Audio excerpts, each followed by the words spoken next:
The Gods of Eden, Part 2. You are listening to Brothers of the Serpent podcast.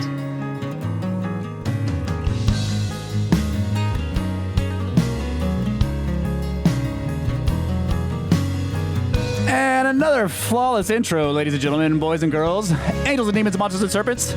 Welcome to the Brothers of the Serpent podcast, coming to you not live from the 10 by 10 by 10 tangent cube of science, nestled amongst the dusty bones of an ancient seabed high atop the Edwards Plateau.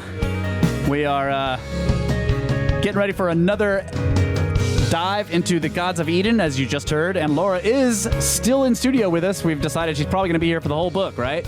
Yep, I'm back. All right. Good deal. And we are also joined by our good friend and Longhead, the Watcher, from deep beneath his secret space station in secret outer space, where he's got a much better mic now. How's it going, Watcher? What's up, buddy? It goes well. That was an amazing one-take intro. Yeah. I swear, it was one take. I was there. I saw it. Thank you, guys. Thank you. Yeah, so what's the deal, Watcher? You sound way better. What, you got rid of the chips or what? Yeah, I may or may not allegedly have finally gotten the microphone Kyle wanted me to get. What do you know? It sounds better. It's like he's a sound guy or something. Yeah, it's weird how that works, right? You follow the advice of the audio guy and wow, sounds really good. Yep. Operative word being works. Yeah, got it. All right, well, we're really glad because you do sound way better. It's an enormous improvement. That's crazy. I sound exactly the same to myself, but you know, I mean. Yeah. Well, down here on planet Earth, you sound a lot better than you did before. Yeah. Ah, well, fair enough. Yeah. All right. Speaking from a tin can, high above the world. It only took me, 3 years / 140 something episodes? Right. Well, I mean, I gave you a kind of a good one at the beginning, and then you destroyed it. It was destroyed for me. I mean, to be fair. Yeah. Okay. So it was destroyed. It was collateral damage or something. It was the Ruskies. Yeah. And back then, we were all gun shy from the one time I talked into your headphones. And so then I just didn't talk at all, like ever. Yeah. Yeah. But it's good to be able to get you on in the beginning, you know, and do the intro with us and talk a little bit. And not cringe. Yeah. And just not sound like, you know, you're speaking from a tin can high above the world. So it's it's way better. I'm proud of you, man. Thank you. Yep. All right. You guys ready for space weather news from spaceweather.com? Introducing Comet Swan. A bright new comet is approaching the sun.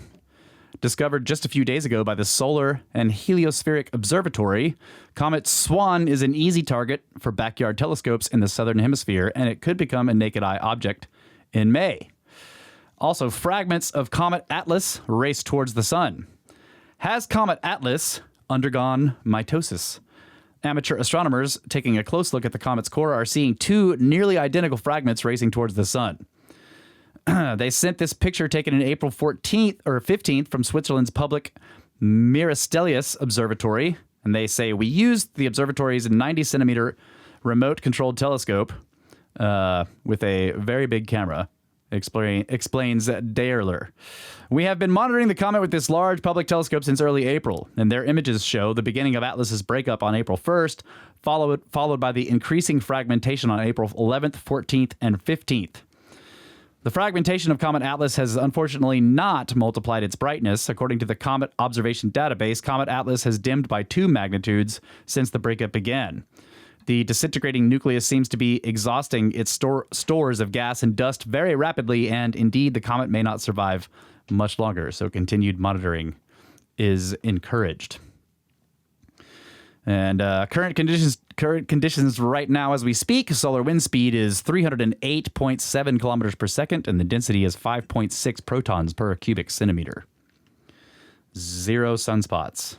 And the current stretch of spotless days is 11, but the total in 2020 has been 81 days. That's 76% of the time in 2020 it has 0 sunspots. There's a whole bunch of data on the spotless days here. 2019 was also 77% spotless days at 281 days out of the 365 of that year. Wow. Yeah. And 2018 was 221 days spotless. So it is a serious minimum here. Yeah. And yeah, it's disappointing about Atlas. I was hoping it would, become enormous and beautiful. Yeah. But nope, it's fragmenting. So. Doom wisher. Yeah, I want portents and signs in the sky. All right, you got a story for us before we get to the emails? Yeah, I was thinking you'd do the emails first, but... Okay, yeah, I can do that. Because this is kind of a long one. I don't know. What do you want me to do? No, let's do the emails first. Okay. So this is the last email I talked about on the last show from Kevin, and he sent some Google Earth coordinates, and I hadn't looked at them on the last show, so I did check this out. So he says, Snake Bros was killing time in Google Maps the other day and came across this interesting feature while following the Blue Nile to its source due to something I heard in your show episode. So remember the Blue Nile? Mm-hmm. Yeah. We talked about that quite a bit during the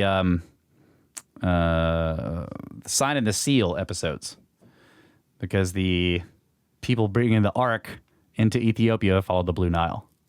Yeah, that's what that island, like Elephantine. Yeah, well, yeah, Elephantine's in the Nile. Oh, in the Nile. Okay. Yeah, but if you're people trying to follow the Nile to its source, it splits at some part and becomes two enormous rivers, and one of them's the Blue Nile, which is the actual source, which ends up in Lake Tarna. Lake Tarna is the source of all the annual floods because of all the meltwater coming off the mountains. Oh, yeah. Yeah. So he's looking at the Blue Nile.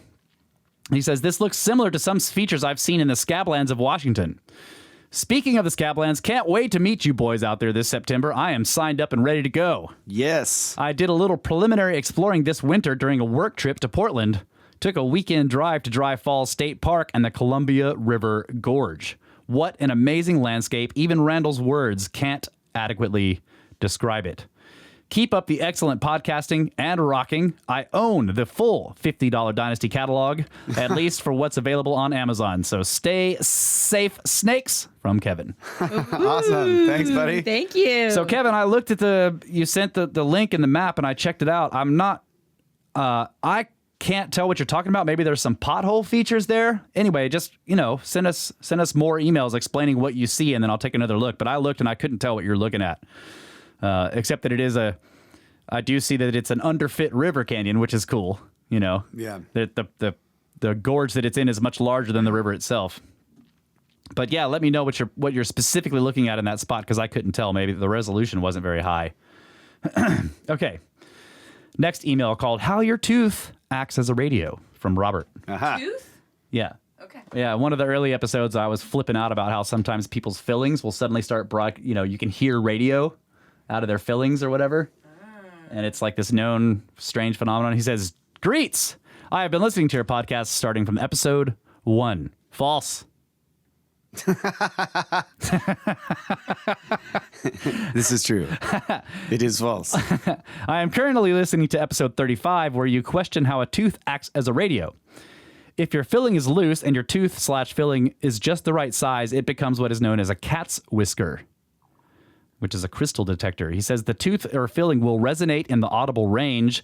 The carrier wave will not resonate, assuming the tooth and filling are the right size to resonate. So the carrier is ignored, leaving only the amplitude modulation, and frequency modulation would not work. So the FM doesn't work. It only picks up AM stations. Right, because it's a specific size. Yeah. Yeah. Cool. A cat's whisker. I like it. Let me look. He gave a link for this. Cat's whisker. Historic. A crystal detector is an obsolete electronic component used in some early 20th century radio receivers that consists of a piece of crystalline mineral which rectifies the alternating current radio signal and was employed as a detector or demodulator to extract the audio modulation to produce the sound in the earphones. Cool. Yep. Cat whisker, because cat whiskers kind of work. They detect vibration. Yeah, that's what I was thinking. Thanks, Robert. That was a cool email. Okay. I wonder if cats have their own radio stations. That's why they're just like, Yeah, they're not. They're always listening to cat podcasts. I wonder podcasts. if you have a loose filling and you just yell really loud and you can get it vibrating. Will it make its own radio signal? Maybe. That's a good question. All right, this is from Brandon called New England Snakes. It says, hello, Kyle and Russ. Love the show. I've binged the show for the past 6 months, about 8 to 12 hours a day. I'm on my second playthrough with these eyes. I'm in the process of setting up a home apple orchard, blueberry, strawberry, and I jumped down the rabbit hole of grafting/cloning soft wood clippings. What an interesting technique, and in a way, genetically altering the way a tree grows. Anywho, that's a tangent. I was clearing out a lot of my 15 acres in southern coastal Maine, and I can't help but wonder what type of artifacts lay out there. The area is well known for Native American activity and was all mills, shipbuilding, and farms before the war broke out between the local tribes and the settlers, and the area was abandoned, then redeveloped as farms in the 1700s. Any tips on what to look for? Kyle? I mean, like midden, and it's hard to describe, like, burn rock. It's this difficult thing. Yeah, but it may also look different in different places. So what I would look for, excuse me, I don't have my mute button. I gave it to Laura. Because I was like, I don't need a mute button anymore. I'm a professional. And I was like, I'm coughing a lot. I need help. So I got distracted in that part of the email because the watcher just posted a picture of this. The crystal detector. Yeah. Okay. But the point is, this is what I would look for. In terms of the work, if you know how to recognize flint or any, crystalline type stone, which is typical for flaking. If you're going to be flaking stone, you're not going to use granite or anything like that because they don't flake. Granite has to be worn and it has polished. to be ground down. Yeah. So maybe in your area there's hand axes, or what are they called? They're made of granite predominantly, and they're ground down. You can look them up. Easily recognizable as artifacts usually Right. too. But think of a big plumb bob. Yeah. But if you're just looking for flint type artifacts, or even if it's quartz crystal, you're looking for a pattern that looks like the edges of broken glass. Yes. It has these elliptical or rounded chips taken out of it in a fairly regular pattern. So there's that. But in terms of an area on the property, always near water. And if you let's say there's a convergence of two streams, go to the peninsula between them. Yeah. If there's a flat top on that peninsula somewhere, go up there. Yeah. If there's, any type of flat terrace above a creek, go up there. Work your way up and down the ridges or terraces above a creek. If there's a protective overhang Absolutely. on a cliff near a creek somewhere that's not too difficult to reach, that's a possible spot as well. Yeah. But if you get to an area, like if there is a lot of flint in your area and you get to an area where you're seeing a bunch of flint flakes, yeah, just that is chips. a telltale sign, because in some areas around here, there's not a whole lot of natural flint. And so you won't see flint flakes laying around. But if you explore enough and you start seeing flint flakes more frequently, then you may be near a campsite. Yeah. If there's naturally flint everywhere, it's going to be a lot more difficult. Then you actually have to look for the work itself, which is these regular patterns of flaking. And also you might want to check out, go online and look for what artifacts are common in your area, because they're different all over the place. I mean, sometimes people find, some types of artifacts like Clovis have been found spread out all over the country. But as you get more into modern periods, the different groups of people made different types of artifacts, and they're easily recognizable. And here they're named after the towns they were first found nearby, or the counties or the areas or whatever. So, we have a Kerrville knife, or even a local museum will probably have that's right, local stuff. Yeah. And so you can see what types of stone they're being made out of. There's all kinds of semi-precious stone that's like a fine version of flint. It gets into jasper and other types Obsidian. of semi-precious stone that is widely colored and striped and all kinds of stuff. So you could see what types of material you're going to be looking for. Yeah. That were predominantly used. So That's good. yeah, but mainly water. Go Right. up on flat areas above water. Right. And even especially rocky shelves, because you know that hasn't been flooded. If you're in a floodplain, there's still very likely to find stuff, but if it's just river gravel, it may be harder to find because it might have been buried. But yeah, pay a lot of attention to the topography because you know if it's a good camp spot, then somebody probably camped there, right? That's the idea. Yeah. You're thinking of long-term camping. You know, like, can I, if I was going to camp and I had my whole family with me, could I camp in this spot and stay here for the entire season? You know, that's the kind of thing you want to look for. So you look at like prevailing winds, dangers of floods, mud and ice, you know, just like look for the signs of things that you would look for so that you could stay in an area for a long time. And that's probably where they would stay too. Yep. Okay. One of the best things, though, is the convergence of two rivers on the peninsula between them. It is almost every time. Right.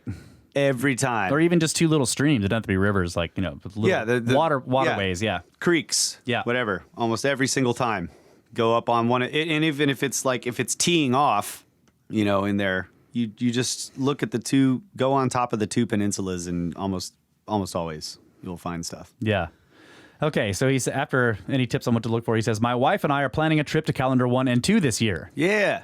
He says, we went to a place called Devil's Den last summer in northern Maine, and I will attach some pictures. On one of your shows, someone named Justin emailed you from Maine, and a few shows later, another asking for Justin's information. I, too, am a New England snake and would love for you to help me out and put me in contact with these people. All of you guys need to join the Discord. Right. Everybody join the Discord and you guys can connect with each other because I'm terrible at this. Put the big question out to at everyone on the Discord. Like, who is the guy from New England? Who are the New England snakes? Yeah, exactly. Yeah. That's the best way to do it. Let's see. Pictures from Devil's Den he sent here. Come on. Well, my internet is very slow. I did look at these. They're awesome. It's an awesome looking place, like a canyon inside of. Just won't pull it up. Lucky. Yeah. Okay. Thanks, Brandon. Also, there's some really great fossils up there too. Right. Yeah, there are. Yeah. Okay, this is from Ian. Two emails from Ian. One, it says, hey, Snake Bros, hope you and your family and loved ones are all well. We are in the midst of a lockdown here in the UK. So we're hunkering down, getting on with some projects to grow vegetables in our garden and trying to keep up with the podcast, even though I no longer travel for work, which is my typical podcast moments in the day. Awesome chat with Dr. Chandra. What an interesting guy with the most holistic and insightful theories on viruses, including our current situation. Really refreshing to hear his and your thoughts, which I gotta say sit pretty well with me, and are a breath of fresh air in comparison to the madness within the mainstream media at present. Amen. Just noticed your latest episode launched today, which I look forward to getting stuck into. Not familiar with William Bramley's work, so it's going to be an education for me. On a musical note, as I know you boys dig your tunes, we have a band here in the UK called Osric Tentacles. Yes. I rediscovered them whilst working from home today. Me and my buddies used to listen to them all the time, and I have a feeling you'll dig it. Start with the album Strangitude, if you get a moment, and whack up that bass. Also, I gotta let Kyle know I freaking love his piece of music that's been featuring in the show. It's such a beautiful track. It's got so in my head that I had to record it and save it as my alarm tune so I can wake up every morning to it now. Can I ask you boys to please play it in full at the end of an episode? As much as I love your voices, you always freaking talk over it. It makes me proper mad.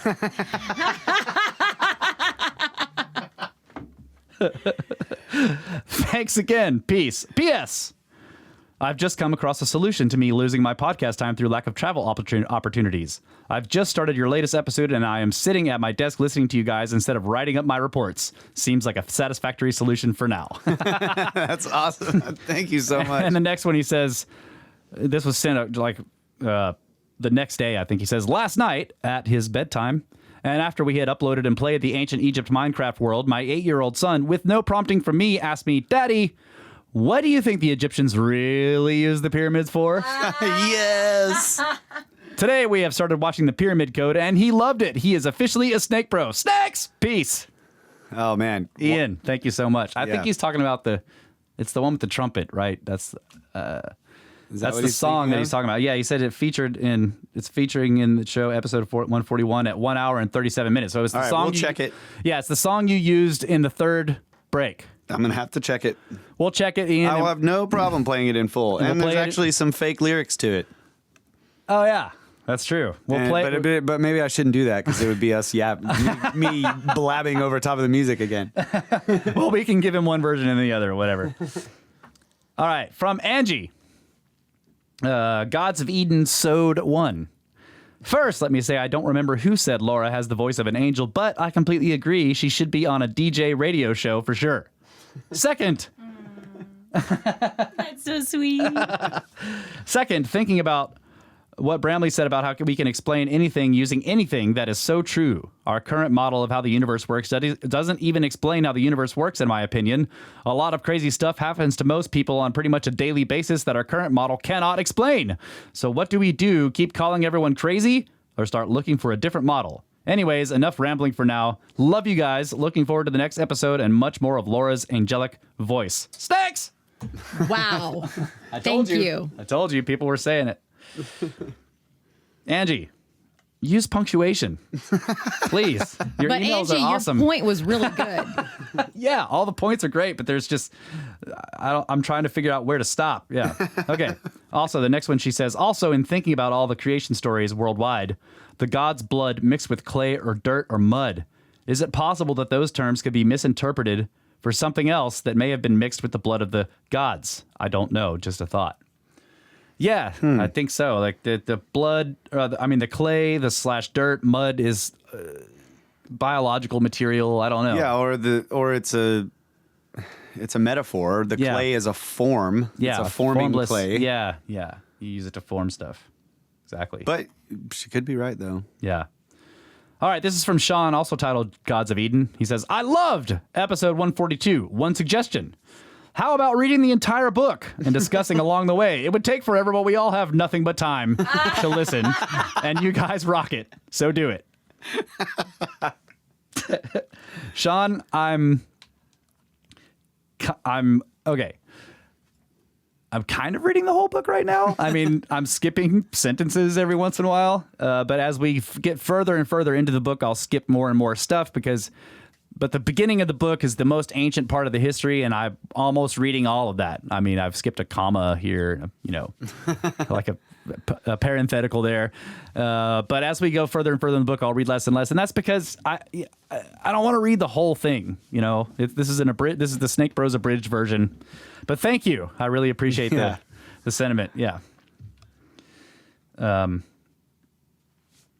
Okay, this is new listener from Dave. He says, I come bearing a tobacco recommendation. Aha. Number one, I don't know if this is considered mild, but I smoked this and have for years, and he gives a link to pipesandcigars.com. All right. Bulk pipe tobacco. It's called 3 Sales. 10-bag bulk pipe tobacco. He says, I buy it by the pound, and it's never pissed me off. Plus, it's not extinct. 2, okay. I really enjoy what you guys do. 3, the music is great. Like, quote, doesn't sound like a local band, unquote. Great. In other words, thank you.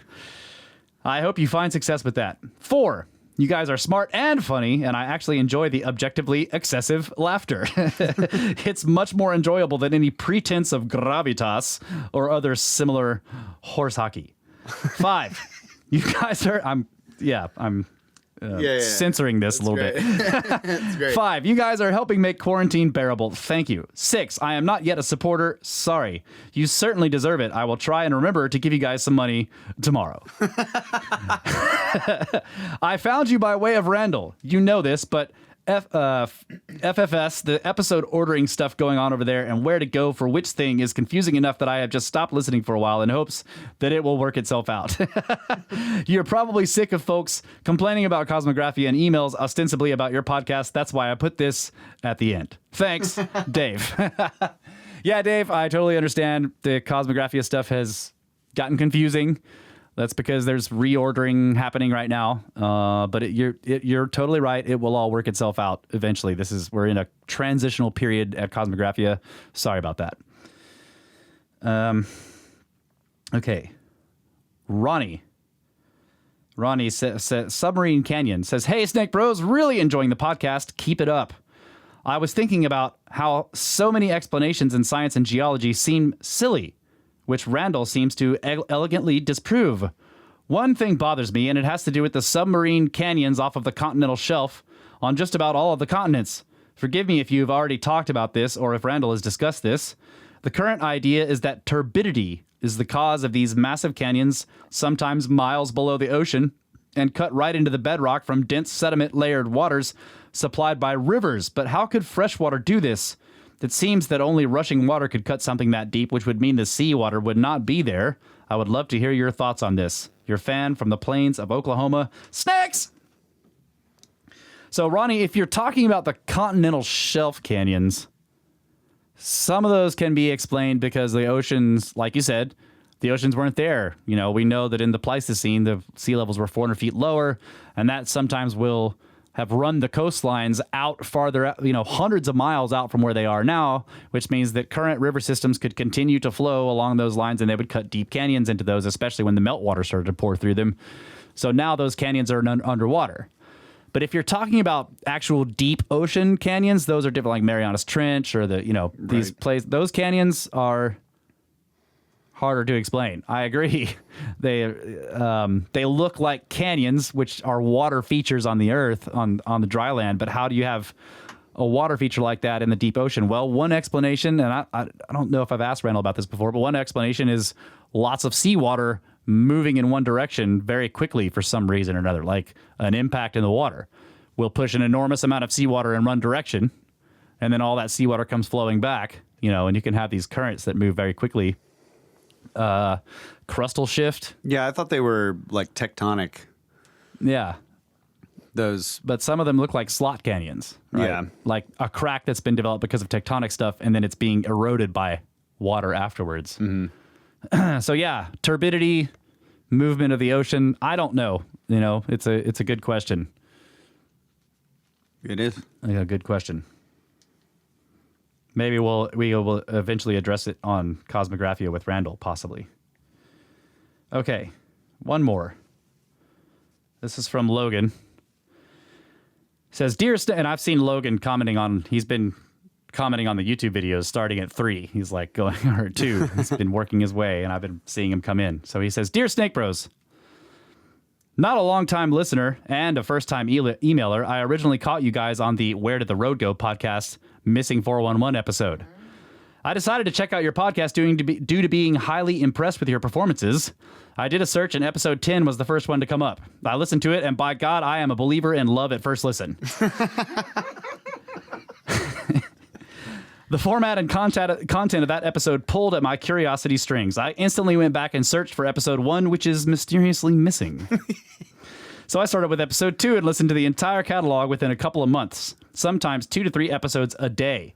I have listened to Joe Rogan podcasts off and on, but I never have subscribed, and I've never subscribed and routinely listened to any podcast before. So you guys popped my podcast cherry. I have been a Snake Bro for pretty much my whole life, and I am now an eternal fan of you and your podcast now. You guys need to start doing 2 or 3 podcasts a day because I don't know what I'm going to do with my life without being able to listen to episodes on demand. Best podcast ever. Best content, best guests, and of course, best hosts. Man. Yeah. Dude, thank you so much. Thank you. That was great. A little background about myself. My whole life, I have always had a curiosity about ancient mysteries. My older brother and I were super close and used to have massive discussions about how the pyramids were built and other mysteries all the time. He was more of the mindset of humans did it, and before my discovery of Graham Hancock, I was more of the aliens mindset. You guys remind me of my brother and myself so much it brings tears of joy. My brother unexpectedly passed away about 5 years ago. Not a day goes by where there's something I wish I could talk to him about. I know he would have loved you guys just as much as I do. Your podcast fills a little bit of the void of our ancient mystery discussions we used to have. I wish you both the success I believe you deserve, and I am patiently awaiting the day for the podcast from Giza. Thank you so much for doing what you do, Logan. Dang, man. Sorry for your loss, buddy. But I really appreciate your words, man. Yeah. Holy crap. Wow. Yeah, that's You great. got to come to freaking contact the cabin with us. Yeah, come hang out. We're going to make that happen. Yeah. Woo! That was a great email, buddy. Thank you so much. I don't even know what to say. Wow.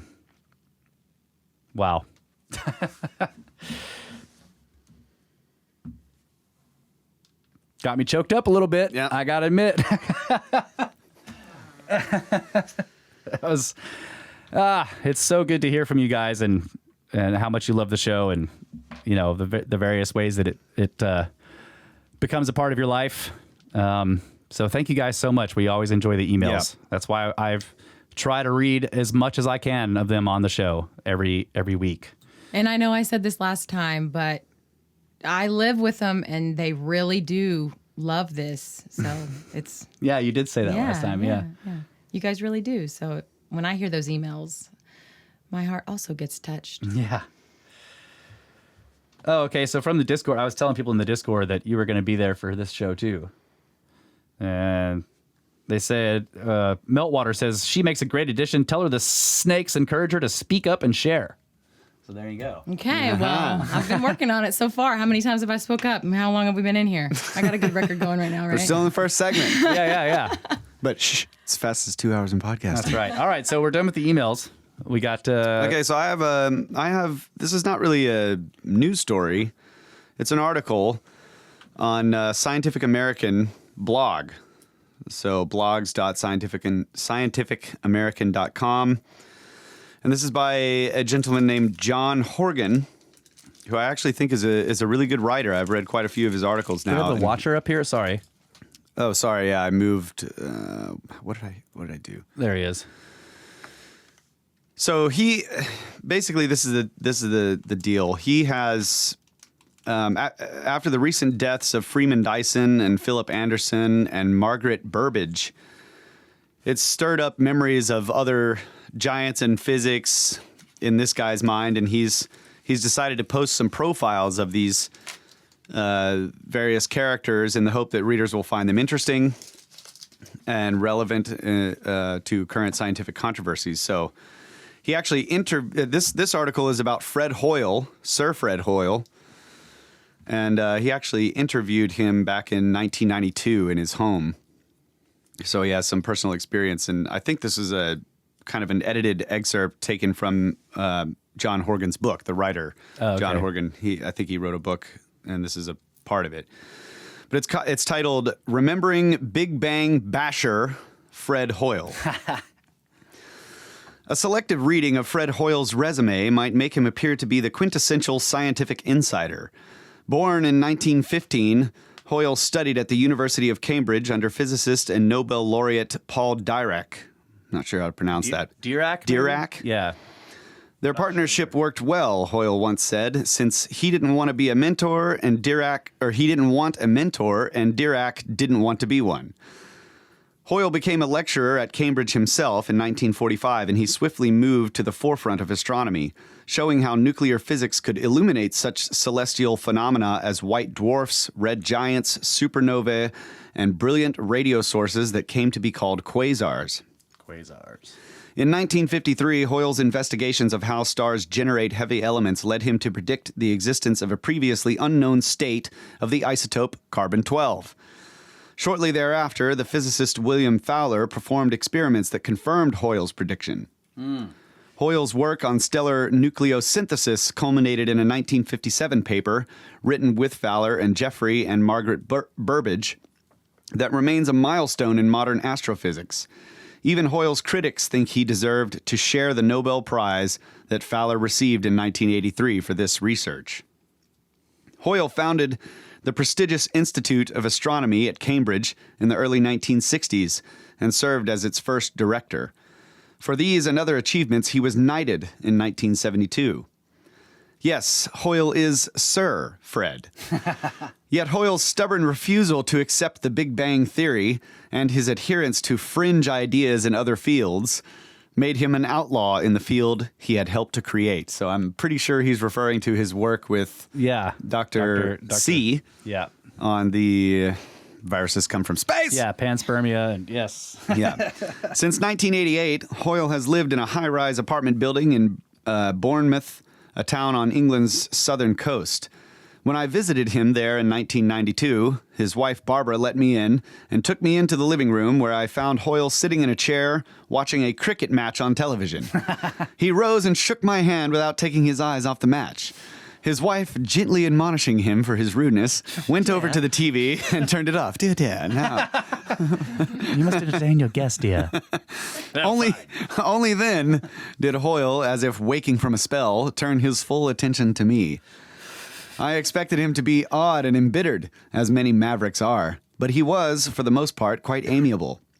With his pug nose, jutting jaw, and penchant for slang, colleagues were chaps, and a bad theory was a bust flush, he exuded a kind of blue-collar integrity and geniality. He reveled in the role of outsider. Quote, when I was young, the old regarded me as an outrageous young fellow. And now that I am old, the young regard me as an outrageous old fellow. He chuckled. That's great. Quote, I should say nothing would embarrass me more than if I were to be viewed as someone who is repeating what he has been saying year after year. End quote.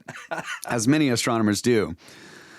Quote, what I would be worried about is someone coming along and saying what you've been saying is technically not sound. That would worry me. Oh, yeah. End quote. Hoyle first started thinking seriously about the origin of the universe shortly after World War II, during long conversations with physicist Thomas Gold and Herman Bondi. Quote, Bondi had a relative somewhere. He seemed to have relatives everywhere. And one sent him a case of rum, Hoyle recalled. While imbibing Bondi's booze, the three physicists turned to a perennial puzzle of the young and intoxicated. How did we come to be? Yeah. The finding that all galaxies in the cosmos are receding from one another had convinced many astronomers that the universe had exploded into being at a specific time in the past and was still expanding. Hoyle's fundamental objection to this model was philosophical. It did not make sense to talk about the creation of the universe unless one already had space and time for the universe to be created in. You lose the universality of the laws of physics, Hoyle explained to me. Physics is no longer. The only alternative to this absurdity, Hoyle decided, was that space and time must have always existed.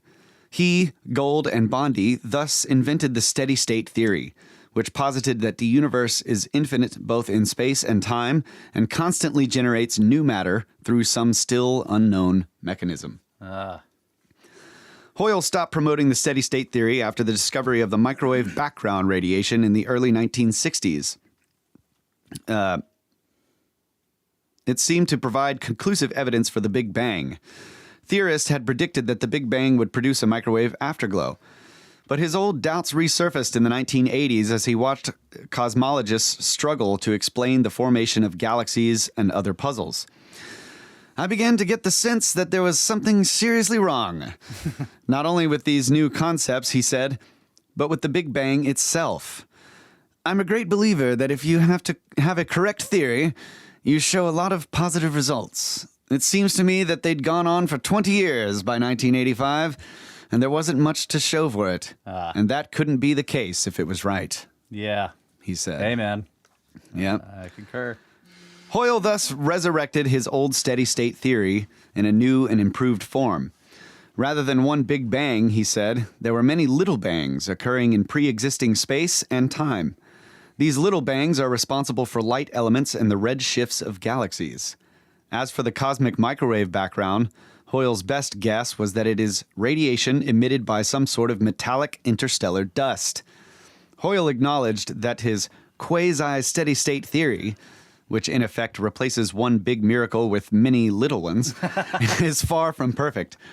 But he insisted that recent versions of the Big Bang Theory, which posit the existence of inflation, dark matter, and other exotica, are much more deeply flawed. It's like medieval theology, he exclaimed in a rare flash of anger. The longer that Hoyle spoke, however, the more I began to wonder if he sincerely doubted the Big Bang. In some of his statements, he revealed a proprietary fondness for the theory. One irony of modern science is that Hoyle coined the term Big Bang in 1950 while he was doing a series of radio lectures on astronomy. Hoyle told me that he meant not to disparage the theory, as many accounts have suggested, but merely to describe it. At the time, he recalled, astronomers often referred to the theory as the Friedman cosmology, after a physicist who showed how Einstein's theory of relativity gave rise to an expanding universe. That was poison, Hoyle declared. You had to have something vivid, so I thought up the Big Bang. If I had patented it, copyrighted it, he mused. The August 1993 Sky and Telescope magazine initiated a contest to rename the theory. After mulling over thousands of suggestions, the judges announced they could find none worthy of supplanting Big Bang. Yes. Hoyle was not surprised. Words are like harpoons, he commented. Once they go in, they are very hard to pull out. We could call it the large explosion. Yeah. Hoyle also seemed obsessed with how close he had come to discovering the cosmic microwave background. It was 1963, and during an astronomy conference, Hoyle fell into a conversation with Robert Dicke, I guess, a physicist who was planning to search for the cosmic microwaves predicted by the Big Bang model. Is it Dicke? D-I-C-K-E. Oh, I don't Or is know. it just a Dicke? A Dicke. I'm not sure. I'll just say Dicke. Dicke told Hoyle that he expected the microwaves to be about 20 degrees above absolute zero, which is what most theorists were predicting. Hoyle then told Dicke that in 1941, the Canadian radio astronomer Andrew McCullough had found interstellar gas radiating microwaves at 3 degrees, not 20. To Hoyle's everlasting regret, neither he nor Dicke spelled out the implication of McCullough's findings, that the microwave background might be 3 degrees. We just sat there drinking coffee, Hoyle remembered, his voice rising. If either of us had said, maybe it is 3 degrees, we'd have gone straight away and checked it, and then we'd have had it. A year later, just before Dicke turned on his microwave experiment, Arno Penzias and Robert Wilson of Bell Laboratories discovered the 3-degree microwave radiation. Wow. An achievement for which they received the Nobel Prize. Of course. I've always felt that was one of the worst misses of my life, Hoyle sighed, shaking his head slowly. Why should Hoyle care that he had nearly discovered a phenomenon that he now derided as illusory? I think Hoyle, like many mavericks, once hoped to be a member of the inner circle of science, draped in honor and glory. He went far towards realizing that goal. But in 1972, officials at Cambridge forced Hoyle to resign from his post as director of the Institute for Astronomy for political rather than scientific reasons. Watcher says it's pronounced Dickey. Dickey. Okay, thank you, Watcher. Hoyle and his wife left Cambridge for a cottage on an isolated moor in northern England, where they lived for 15 years before moving to Bournemouth. During this period, Hoyle's anti-authoritarianism, which always served him well, became less creative than reactionary, but he still dreamed of what might have been. Hoyle suffered from another problem. The task of the scientist is to find patterns in nature. There is always the danger that you will see patterns where there are none. Hoyle, in the latter part of his career, seemed to have succumbed to this pitfall. He saw patterns and even conspiracies in the very structure of the cosmos and among those scientists who rejected his radical views. So just so you guys know, I've read quite a few of the writer's articles, and he's a classic scriptard. Okay. Great writer. I like him, but he's a shill for the standard model. Pretty Right. much. Okay. Yeah. Hoyle's mindset is most evident in his views on biology. Since the early 1970s, he has argued that the universe is pervaded by viruses, bacteria, and other organisms. Hoyle first broached this possibility in 1957 in The Black Cloud, which is I guess a book title, which remains the best known of his many science fiction novels. The spacefaring microbes supposedly provided the seeds for life on Earth and spurred evolution thereafter. Natural selection played little or no role in creating the diversity of life. Hoyle has also asserted that epidemics of influenza, whooping cough, and other diseases are triggered when the Earth passes through clouds of pathogens. Discussing the biomedical establishment's continued belief in the more conventional person-to-person mode of disease transmission, Hoyle glowered, They don't look at those data and say, well, it's wrong, and stop teaching it. They just go on doping out the same rubbish. And that's why if you go to the hospital and there's something wrong with you, you'll be lucky if they cure it. But if space is swarming with organisms, I asked, why haven't they been detected? Oh, but they probably were, Hoyle assured me. He suspected that the U.S. experiments on high-altitude balloons and other platforms turned up evidence of life in space in the 1960s, but officials hushed it up. Why? Perhaps for reasons related to national security, Hoyle suggested, or because the results contradicted received wisdom. Science today is locked into paradigms, he intoned solemnly. Every avenue is blocked by beliefs that are wrong. And if you try to get anything published by a journal today, you will run against a paradigm and the editors will turn it down. Wow. Yep. Yeah, he's overcome by crazy conspiracy theories, right? Sure, yeah. He said, did I hear that he was saying he saw conspiracies in the stars? This is what the script artist said. the The writer is saying that he's seeing conspiracies in the actual cosmos, which is he's referring to the viruses and the bacteria that are creating illness on the earth. Okay. He's calling that a conspiracy. So Hoyle emphasized that contrary to certain reports, he did not believe the AIDS virus came from outer space. It is such a strange virus, I had to believe it's a laboratory product, he said. Was Hoyle implying that the pathogen might have been produced by a biological warfare program that went awry? Yes, that's my feeling, he replied. Hoyle also suspected that life, and indeed the entire universe, must be unfolding according to some cosmic plan. The universe is an obvious fix, Hoyle said. There are too many things that look accidental, which are not. When I asked if Hoyle thought some supernatural intelligence is guiding things, he nodded gravely. That's the way I look on God. It is a fix, but how it's being fixed, I don't know. Wow. Many of Hoyle's colleagues and a majority of humanity share his view that the universe must be a divine conspiracy. Perhaps it is. Who knows? But his assertion that the scientists would deliberately suppress evidence of microbes in outer space or of genuine flaws in the expanding universe model reveals a fundamental misunderstanding of his colleagues. Wow. Most scientists yearn for such revolutionary discoveries. They always say that. So many scriptards say that. Oh, I would love it if this were true. While Hoyle's skepticism towards the Big Bang will Hoyle's skepticism towards the Big Bang ever be vindicated? Will cosmology undergo a paradigm shift that leaves the Big Bang behind? Probably not. The theory rests on three solid pillars of evidence: the red shift of galaxies, the microwave background, and the abundance of light elements, which were supposedly synthesized during our universe's fiery birth. The Big Bang also does for cosmology what evolution does for biology. It provides cohesion, meaning, a unifying narrative. That is not to say that the Big Bang can explain everything, any more than evolutionary theory can. The origin of life remains profoundly mysterious, and so does the origin of the universe. Nor can physics tell us why our universe takes its specific form, which allowed for our existence. The Watcher is rolling in space laughing. Yeah. Last part. No, it's just... In the future, new observations will surely force cosmologists to tweak the Big Bang theory. But just as Darwinian theory has endured in spite of countless revisions, so will the Big Bang theory. Not, as Hoyle claimed, because science is locked into paradigms, but because it is true.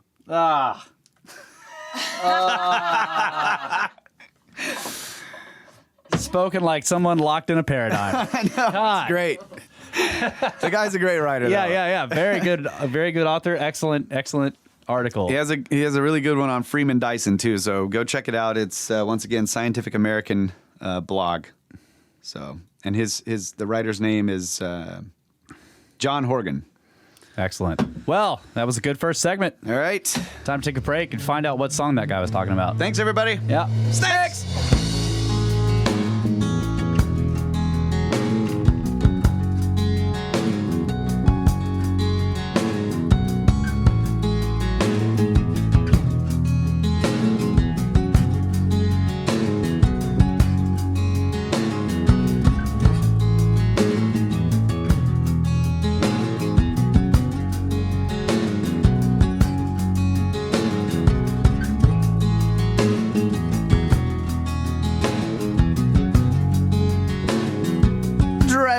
Enlils of the world mad by reason of our babble. Brothers of the Serpent Podcast, entering the Gods of Eden Part 2. Yeah. First, so a couple more Discord things here. Levi says, just wanted to say hi, can't wait to listen, and Laura, ask those questions. So I'm telling you, people are telling you to speak up. I'm doing it, guys. I'm doing it. I'm in here. And also, History Shift wanted me to make clear, because there is another book by the same, well, close to the same name. So the other book is called Gods of Eden. It's by Andrew Collins, published by Inner Traditions, and was is a 2002 book. So it's a much newer book than what we're reading, which is called The Gods of Eden by William Bramley, which was published in, I don't know, like 1990 something. So that's the difference. He just wanted me to clear that up for people. Okay, and there's one other thing that I wanted to address before we dive back into the book here, and that is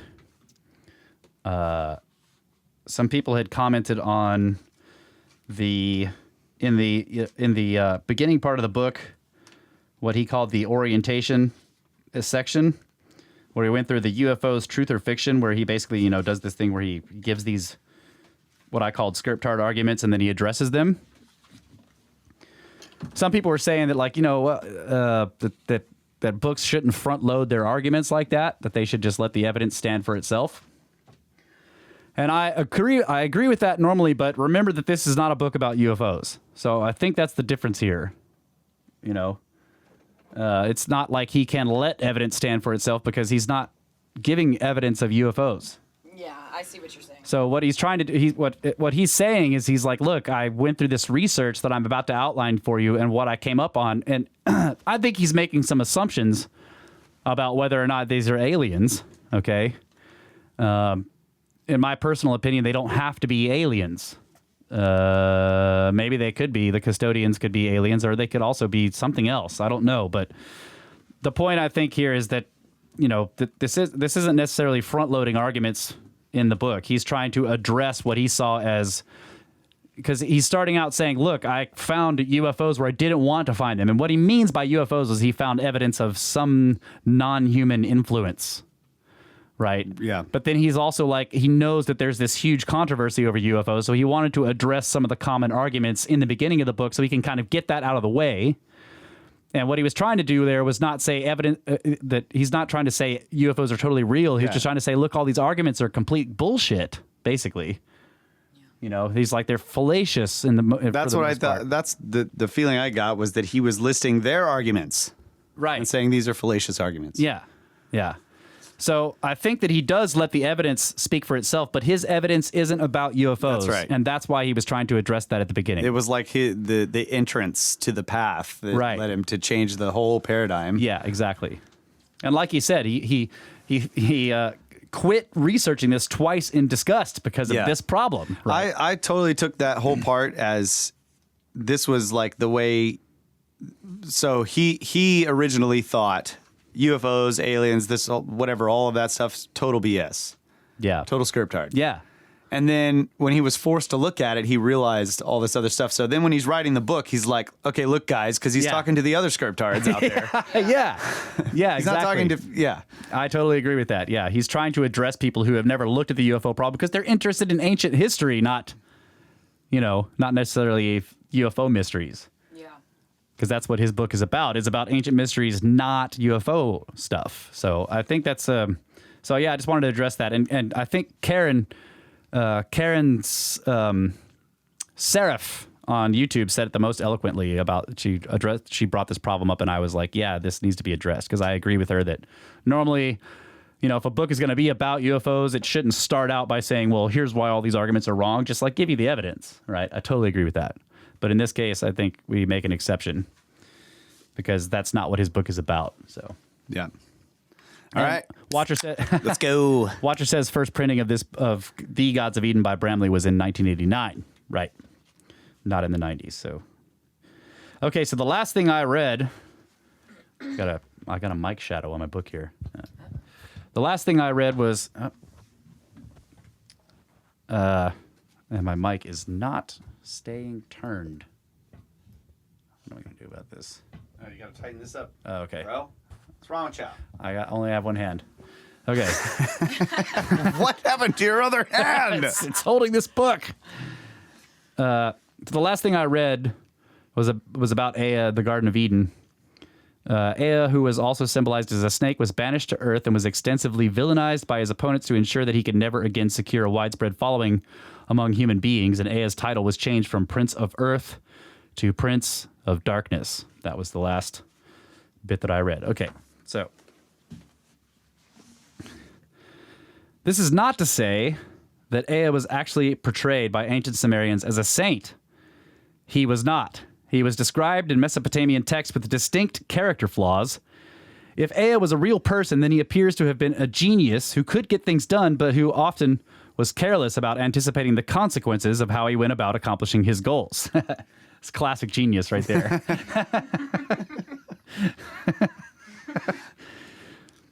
By engineering a work race, Homo sapiens, Ea wound up giving his enemies a powerful tool of spiritual repression. Ea then appears to have compounded the blunder by founding and or empowering the early brotherhood's Serpent Brotherhood, which, after its reported defeat, continued to remain a powerful force in human affairs, but under the domination of the very custodial factions that Ea and the original Brotherhood were said to have opposed. History indicates that the Brotherhood was turned under its new custodial, quote-unquote, gods into a chilling weapon of spiritual repression and betrayal, despite the efforts of many sincere humanitarians to bring about the true spiritual reform through Brotherhood channels all the way up until today. By reportedly creating a work race and the Brotherhood of the Serpent, the god Ea had helped build a trap for billions of spiritual beings on Earth. Yeah. All right, number 6, the pyramid builders. Perhaps the most impressive and controversial relics to come out of ancient times are the pyramids of Egypt. The remains of at least 70 to 80 of those structures are scattered all along the Upper Nile region as silent reminders of a once powerful civilization. The largest and most famous Egyptian pyramid is the Pyramid of Cheops, or the Great Pyramid. It stands today beside several others on an elevated plateau in Giza in Egypt. The dimensions of this pyramid are impressive. It towers nearly 500 feet high and covers 13 acres of land at its base. Built of stones weighing an average of 2.5 tons each, the entire structure is estimated to weigh 5,273,834 tons.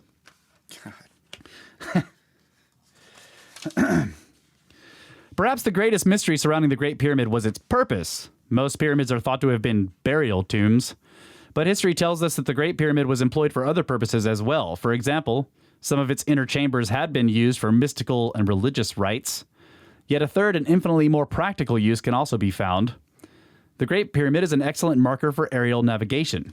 The 4 sides of the Great Pyramid precisely face the 4 compass points, north, south, east, and west. The sides are directed so exactly that the widest deviation is only 1/12 of 1 degree on the east side. In addition, the Great Pyramid is situated less than 5 miles south of the northern 30th parallel. The Great Pyramid can therefore be used as a reference point for sectioning the entire planet into a 3-dimensional grid of 30, 60, and 90-degree angles with the North Pole, South Pole, equator, and center of the Earth as reference points. This feature is especially useful because the Great Pyramid is located at the center of the Earth's landmasses. Knowing only the dimensions of the Earth and having a method of calculating how far one has traveled, one can very effectively navigate by air from the Great Pyramid to any point on Earth using the 30, 60, 90-degree grids and the compass directions indicated by this structure. That's pretty cool. And that's very Sitchin right there. Sitchin talks about that a lot. The Watcher says, by the way, that's 11.5 billion pounds. Wow. Give us that in like milk, T-Rexes. milk jugs. How many jugs of milk is that, bro? Where you both went was so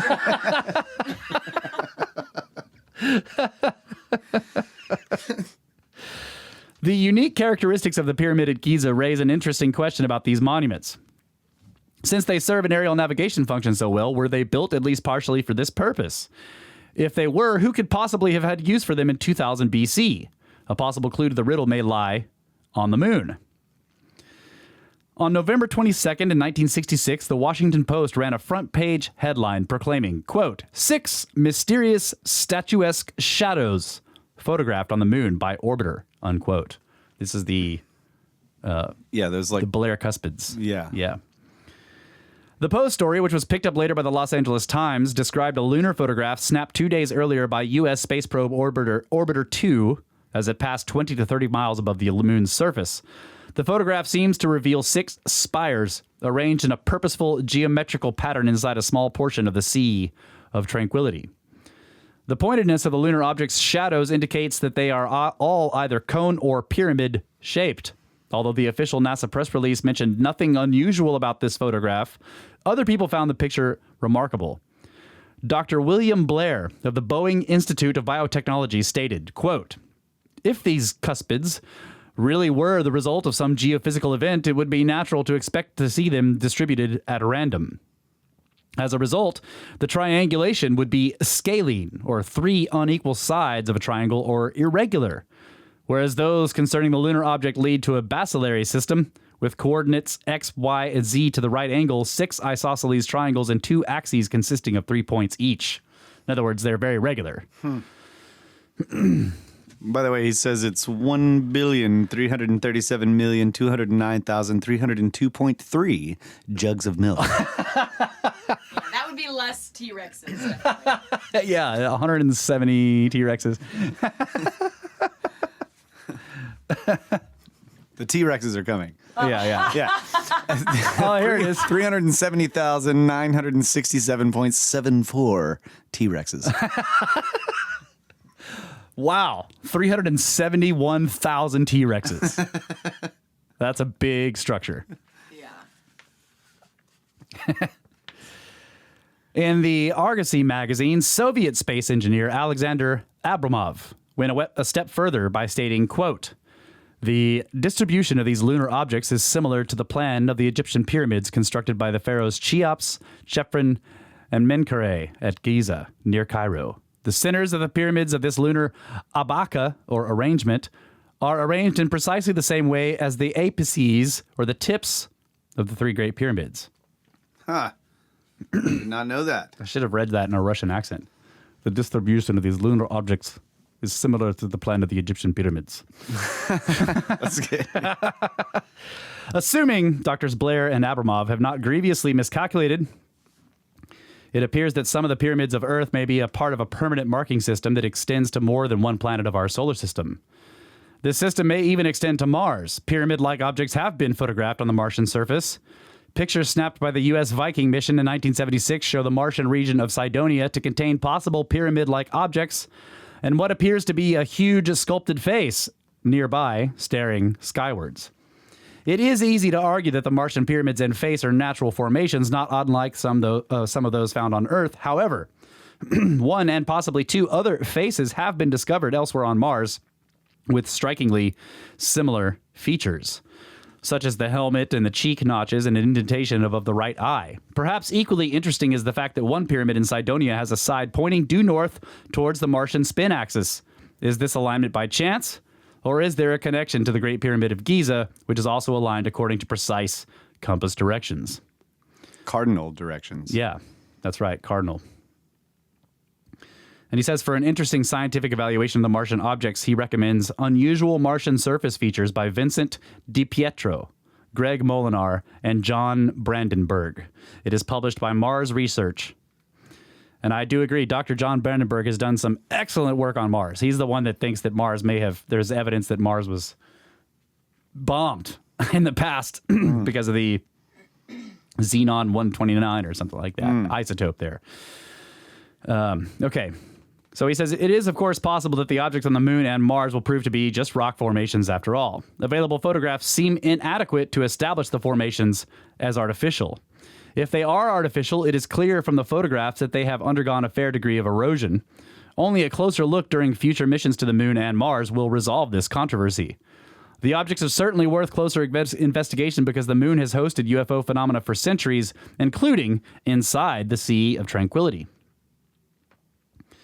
And he says an interesting compilation of unusual lunar phenomena is found in NASA Technical Report R277, entitled Chronological Catalog of Reported Lunar Events by Barbara M. Middlehurst.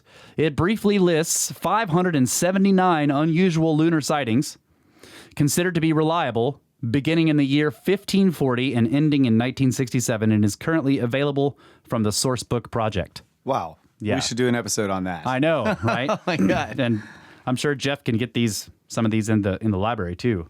Chronological Catalog of Reported Lunar Events. Technical Report R-277.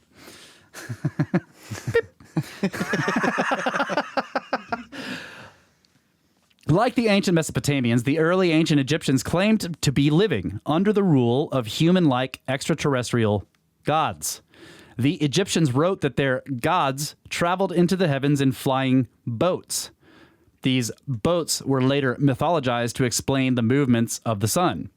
The gods of Egypt's early period were said to be literal flesh and blood creatures with the same needs for food and shelter as human beings. Actual homes had been built for them. Those homes were furnished with human servants who later became Egypt's first priests. According to renowned historian James Henry Breasted, the earliest servants of the gods were laymen who performed their duties without ceremony or ritual.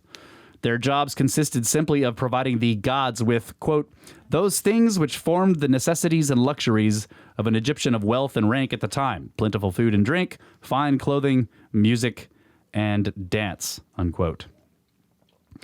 Many people identify ancient Egyptian religion with the worship of animals.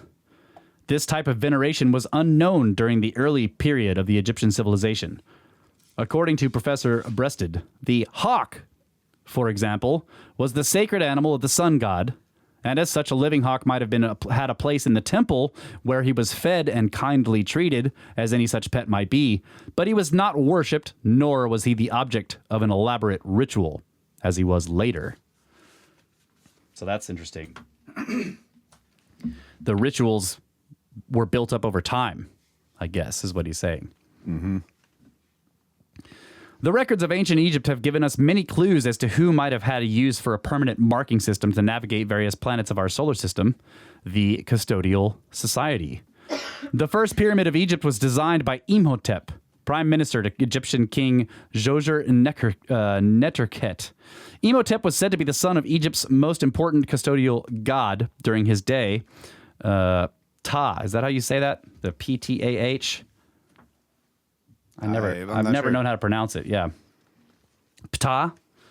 Egyptian lore written after Imhotep's time as that Imhotep had received the pyramid design and a plan, quote, which descended to him from heaven to the north of Memphis. Sounds like flood myth. Yeah. Yeah, a plan which descended to him from heaven. That's interesting. Yeah. As the pharaohs were busy helping to make slaves out of their fellow humans, the gods were making fools out of the pharaohs. Imhotep, reputed son of the god Ptah, instituted the concept of the pharaoh as god-king. This elitist title was little appreciated by most Egyptians. As god-kings, the pharaohs were made to think that they were elevated above the toiling human multitudes. The pharaohs were taught that if they cooperated with custodial plans, they would escape the human predicament by joining the gods in the heavens. There was just one catch. The pharaohs would be allowed to escape Earth only after they had died. Pharaohs were taught the silly idea that if they had their dead bodies carefully preserved, the bodies would be brought back to life and they could join the custodial gods in the heavens. It's an interesting take on that. Yeah. Although Egyptian preservation techniques were quite good, it is clear that the pharaohs' minds were being filled with nonsense. The wooden solar boats never flew. Few, if any, mummified bodies of the great god kings reached those heavens. Instead, many mummies have become macabre museum curiosities for the titillation of the human multitudes that the pharaohs so fervently hoped to escape. So the Watcher is saying it's Ptah or Ptah. Oh, okay. Ptah. And yeah, he's right. They mummified their bodies, and now they're surrounded by teeming multitudes of the people that they had hoped they would escape by the mummification process. because they're in the museums being gawked at, right? Other mummies suffered an even more humiliating fate. They were ground up and used as an ingredient in medicines. Pulverized mummies also became paint additives because of the preservatives used in the mummification process. Wow. Yeah, that's like almost like suggesting that when the mummifications began, they had technology to get these Yeah. How do you get these substances preservatives? Yeah. that later peoples didn't have. So they were like, oh, this makes a great, otherwise they would have gone and got the raw materials for it. Yeah. That's true. Yeah. Like it was difficult to get those materials, but they were found in the mummies. Right. Yeah. Man, I just went down a totally different road. Before you said mummies, I was thinking like, you see somebody like, when they die, I'm going to get some of that color off. Wow. No, You said mummies, and I was like, no way. No, it's more like, oh, I love the new color of your house. So it's mummy brown. If you're getting in a fight, Okay, it's like, man, I'm going to paint my walls with your ass.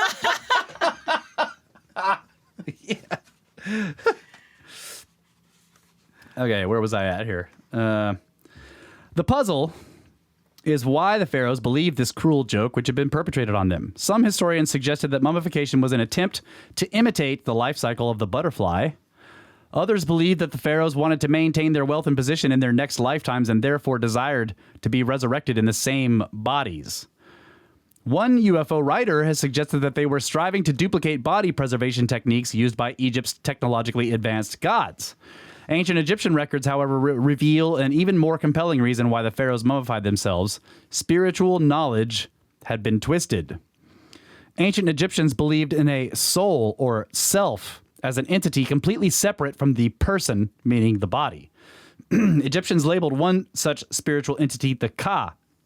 The Egyptians believed that the Ka, not the body, was one of the spiritual entities that constituted the true person, and that the body itself had no personality or intelligence without this spiritual entity. This generally enlightened view was given a false twist, however. The Egyptians were made to believe that the spiritual well of the Ka after death depended upon the Ka maintaining contact with the physical body.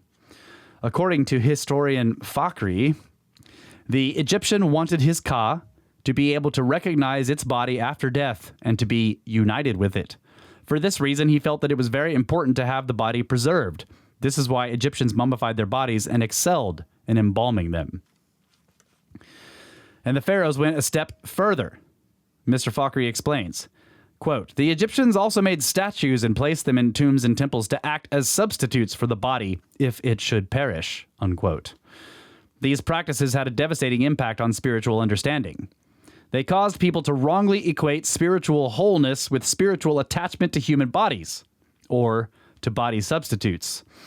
Such teachings encouraged humans to accept the custodial intention to permanently join spiritual beings to Homo sapiens bodies. The powerful human drives for spiritual integrity and immortality were twisted into an obsessive quest to preserve bodies. Philosophies of materialism were thereby hastened. Materialism, by one of its definitions, is the over-preoccupation with things at the material level and neglecting important aspects of ethical and spiritual existence.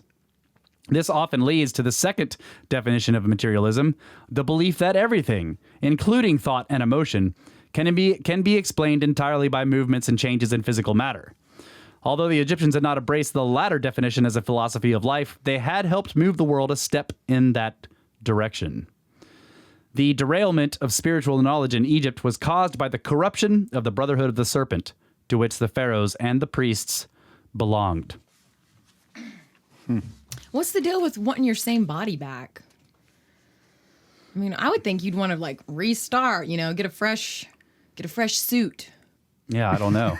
A fresh suit. Yeah, but they believed they were like what he was saying was that they were led to believe that they would cease to exist if their spirit was disconnected from their existing body. Yeah, that getting to the house of millions of years, in other words, ascending to the heavens, depended on your spirit still knowing where its physical body was even after death. Okay. Very strange. And they would build statues, to house the Ka, house the Ka if the body was destroyed somehow. Okay. I'd want a new body. That's dumb. Don't forget your switch there. We'll go. Yeah. The original uncorrupted brotherhood engaged in a pragmatic program of spiritual education. The organization's approach was scientific, not mystical or ceremonial. The subject of the spirit was considered to be as knowable as any other science. It seems that the brotherhood possessed a considerable body of accurate spiritual data, but it had not succeeded in developing a more complete route to spiritual freedom prior to its defeat. Brotherhood teachings were arranged as a step-by-step process. A student was required to satisfactorily complete one level of instruction before proceeding to the next one. All pupils took oaths of secrecy in which they swore never to reveal the teachings of a level to any person who had not yet graduated up to that level. This style of instruction was designed to ensure that a student did not prematurely attempt difficult spiritual feats or become overwhelmed by advanced level information before he was ready for it. In the same way that one does not take a student driving on a treacherous mountain roads before the student successfully navigates easier but increasingly difficult highways first. Imparting spiritual knowledge in this fashion will be effective as long as the levels are ultimately open to everyone. When arbitrary or blanket restrictions are placed on who may have access to the teachings, either through overregulation, elitism, or by setting near impossible conditions for admittance, the system of confidential step-by-step levels changes from an educational tool into an instrument of spiritual repression, and the Brotherhood underwent just such a change. The teachings of the Brotherhood in the ancient Egypt were organized into an institution known as the Mystery Schools. The schools furnished the pharaohs and priests with most of their scientific, moral, and spiritual education. According to old Egyptian lore, the distorted teachings of the mystery schools were created by the great teacher Ra, which is an important custodial god. The mystery schools were not only twisted spiritual knowledge, they greatly restricted public access to any theological truths that had still survived. Only the pharaohs, priests, and a few others deemed worthy were accepted into the schools.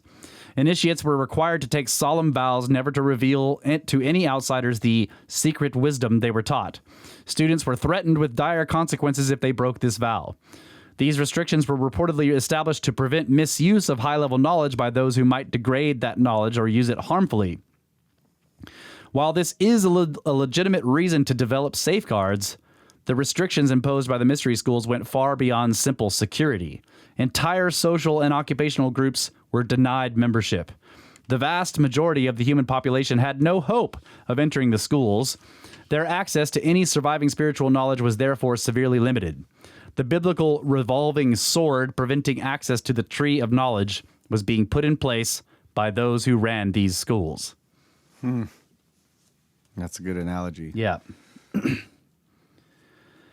As time went on, the Brotherhood became so restricted that it excluded most of Egypt's own priests from membership. This was especially true during the reign of King Thutmose III, who ruled about 1,200 years after Cheops. He was best known for his military adventures, which expanded the Egyptian empire to its greatest size. According to Dr. Lewis, Thutmose III took the final step of transforming the Brotherhood into a completely closed order. He established rules and regulations reportedly still used by some Brotherhood organizations today. And changes in the Brotherhood continued. Less than 100 years after the reign of Thutmose III, his descendant, King Akhenaten, or Amenhotep IV, spent the last year of his 28-year life transforming Brotherhood teachings into mystical symbols. Akhenaten's symbols were intentionally designed to be incomprehensible to everyone except those Brotherhood members who were taught the symbols' secret meanings. The Brotherhood ostensibly created this new system of visual images to be a universal language of spiritual enlightenment that transcended human languages and to prevent misuse of knowledge. But in real fact, the intention was to create a secret code designed to make spiritual knowledge unattainable to everyone except those admitted into the increasingly elite Brotherhood, and apparently to eventually obliterate spiritual knowledge altogether. The translation of spiritual data into bizarre and incomprehensible symbols has brought about the spectacle of honest people trying to decode garbled symbols in a quest for spiritual truths which can and should be communicated in everyday language understandable by anyone. Despite the obvious sincerity of Akhenaten, we discover that the transformation of spiritual knowledge into a system of obscure symbols has had a devastating impact on human society. As this manner of relaying spiritual knowledge was disseminated throughout the world by members of the Brotherhood, all knowledge of a spiritual nature became misidentified with bizarre symbols and mystery. This misidentification is so strong today that almost all studies of the spirit and spiritual phenomena are lumped into such disgraced classifications as occultism, spiritualism, and witchcraft. Okay, so I think that that's somewhat of a pessimistic view. And probably everybody that's listened to this whole conversation of the podcast knows that I think that there's a legitimate reason to quote unquote hide the knowledge. And like, if you imagine that there's good guys and bad guys on both sides, then you would have, in the beginning, let's say all of the knowledge was free for everyone. And then you have the bad guys who are like, no, we want no one to know this knowledge, right? Yeah. So then they want to burn all the books and completely destroy it. Murder everybody So who the knows good it. guys, in order to preserve the knowledge, have to hide it in symbols. Yeah. Yeah, we've talked it's about like- this extensively. Yeah, so he's looking at it, in my opinion, in a pessimistic way. Like, okay, so Akhenaten tried to, like, use all these symbols and stuff. Well, they're still here. Yeah. They haven't been completely destroyed, right? Yeah. If it was totally obvious, they probably would have. Yeah.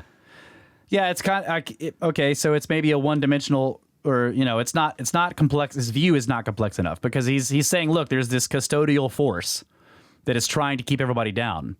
So you're saying that, like, well, dude, then if all this awesome spiritual information is out there and free, they're going to work to destroy it. Exactly. Right? So converting it into, like, weird, strange, mystical, bizarre symbols that no one can actually decode unless they're taught secretly by a secret underground organization is a good way to hide it from these custodial guys who are trying to destroy it all the time.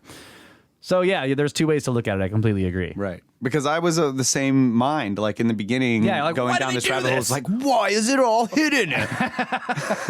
And it seems obvious now that it's hidden from the people who would destroy it if it wasn't. Yes, I completely agree. It's making me think, kind of on and off this, but you know, the rosary for the Catholic Church, you don't just wear it, right? So when you're learning about the Catholic Church, you're like, here's this rosary, this is a symbol, this is how or whatever, but don't wear it.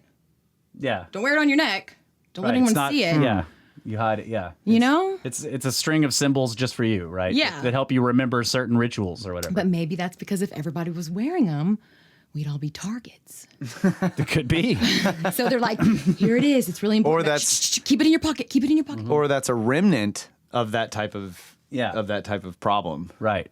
You know, that's a ritual that's a remnant from When it would have been a problem. when everybody Yeah. would have been targets. Yeah. Because I remember when I made that excursion. Well, I didn't go over there, but I made a long distance phone call over to Italy to get that nice rosary that I bought you. Yeah. Yeah. But then I give it to you and it's like, oh, look at this. This is awesome. It's hematite. Yeah, It's special. Get yeah, this. it's like super Yeah. cool. You Don't can't wear it. Yeah. Hide it in your house. Yeah. So I would add in, I don't like the way that he portrays these organizations, the Order, the Brotherhood, as secretive and excluding of everyone else. If you look at Freemasonry, literally to ask one, be one, all you have to do is want to know, and they'll start you on the path. You know what I mean? But yes. Yeah. Well, But they he start is- you on the path as long as you pass the character.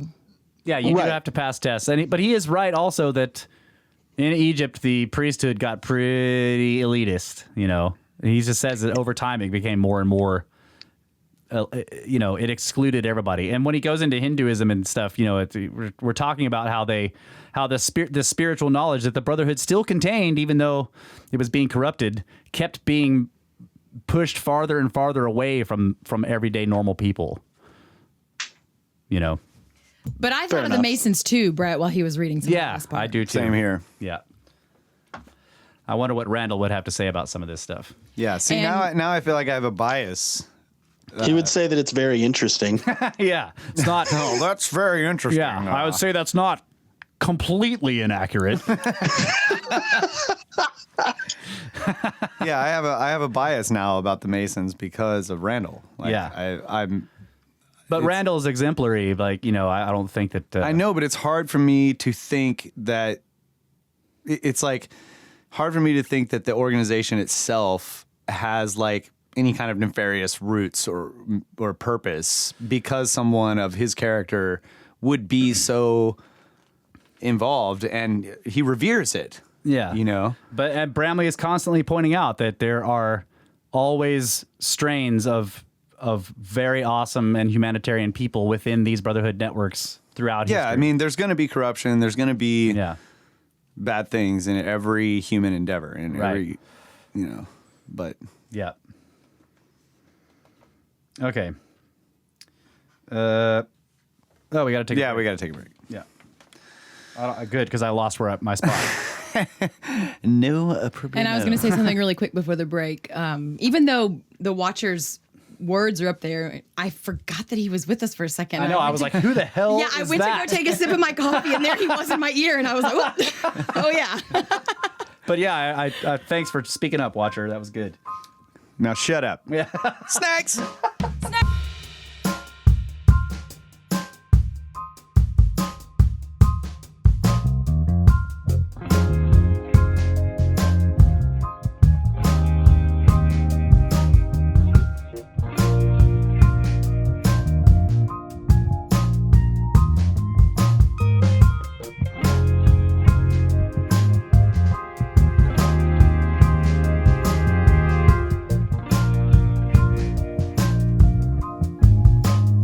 You want to do it? What do I do? Say welcome back. Let's see. Go for it. Right now. Get your switch. Welcome back. Brothers of the Serpent podcast. Segment 3. That's right. Third segment. Sorry, I cut off your snakes. It's okay. I'm trying to get better at shooting them in there. Russ didn't even say his, and you were the only one that said it. So Yeah. No, you got it in there. Just Okay. Kyle slapped that space bar too fast. Mm-hmm. And the Watcher sadly had to depart to save lives in space. So I guess you'll have to take up the Watcher task. Well, Kyle made me turn my phone off. No, Somebody was blowing me up over here on a group text. Oh, well. no, don't do that because then you get distracted. Yeah. Yeah, I know. Yeah. Take it easy on me, guys. I'm still new in here. Man. All right. So we're talking about Akhenaten. Akhenaten presided over another important development in the Brotherhood. Although the young ruler had fared poorly as a political leader, he achieved everlasting fame for his efforts to champion the cause of monotheism, i.e. the worship of only one god. Monotheism was a Brotherhood teaching, and many historians cite Akhenaten as the first important historical figure to broadly promulgate this concept.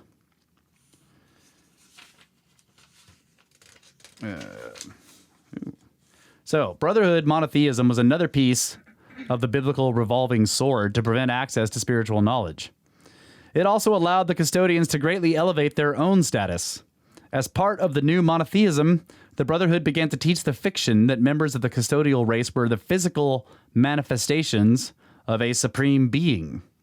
In other words, custodians started pretending that they and their aircraft were the, quote, one and only God, unquote. History records that they used extraordinary violence to make Homo sapiens believe this falsehood. Few lies have had as devastating an impact on human society, yet it became a prime mission of the corrupted Brotherhood from the time of Akhenaten to the modern day to make humans believe that the custodians and their aircraft were God. Okay.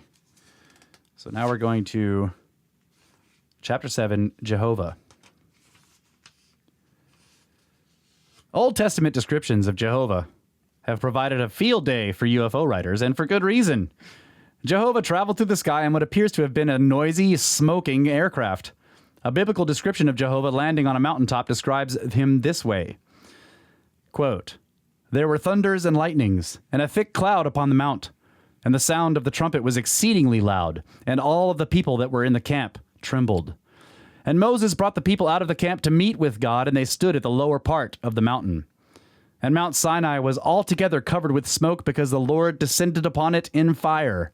And the smoke from the fire billowed upwards like the smoke of a furnace, and the whole mountain quaked greatly. Genesis 19:16 through 19. Yeah, see, he's equating that with, quote unquote UFOs. Yeah. Or Spaceships. aircraft. Right. But we, more recently, we've been talking about the possibility that was an impact. Yeah. That's right. Yeah. Smoking, lightning. Yeah. Yep. Thunderous horns. And I think so later when in the book, when we get into the, he talks about apocryphal, like how there's the Brotherhood promulgates this idea that the world's going to end. Yes. And a lot of the stuff that talks about that, I'm looking at it in two ways as well. I'm like, yeah, what he's saying is true, but also there's this idea that maybe this does happen quite often, and it's so. Yeah. All right, so he says a later visit by Jehovah contained this same phenomena. Quote, and all the people saw the thunderings and the lightnings and the noise of the trumpet and the mountains smoking, and when the people saw it, they moved away and stood far off. Genesis 20:18. Lest it be assumed that these descriptions might be of a volcano, further sightings reveal that Jehovah was a moving object. Quote, and the Lord traveled before them, the Hebrew tribes, by day in a pillar of cloud to lead them the way, by night in a pillar of fire to give them light to go by day and night.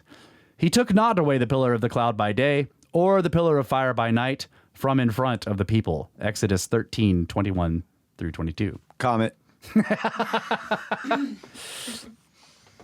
The ancient Hebrew eyewitnesses responsible for the above descriptions were not able to get a closer look at Jehovah. The Bible points out that no one was permitted to approach Jehovah's mountaintop landing sites except Moses and a few select leaders. Jehovah had threatened to kill anyone else who tried. The early Bible therefore contains only descriptions of Jehovah as eyewitnesses saw him from a distance. It was not until much later that one of the Bible's most famous prophets, Ezekiel, was able to get a closer look and describe Jehovah in greater detail. Ezekiel's description is probably the most often quoted biblical passage in UFO literature. Wait, so Jehovah's Witnesses have only seen from afar? Like they're not really, like they haven't really seen it, whatever they're talking about? I think they're the witness. They're term witnessing to other people. Yeah, they're using it as a verb. Well, yeah, it's a different kind of witness. Okay. Because next time I see one, I'm going to be like, hold on, wait, did you really see it? Yeah, so like, what does he look like, guy?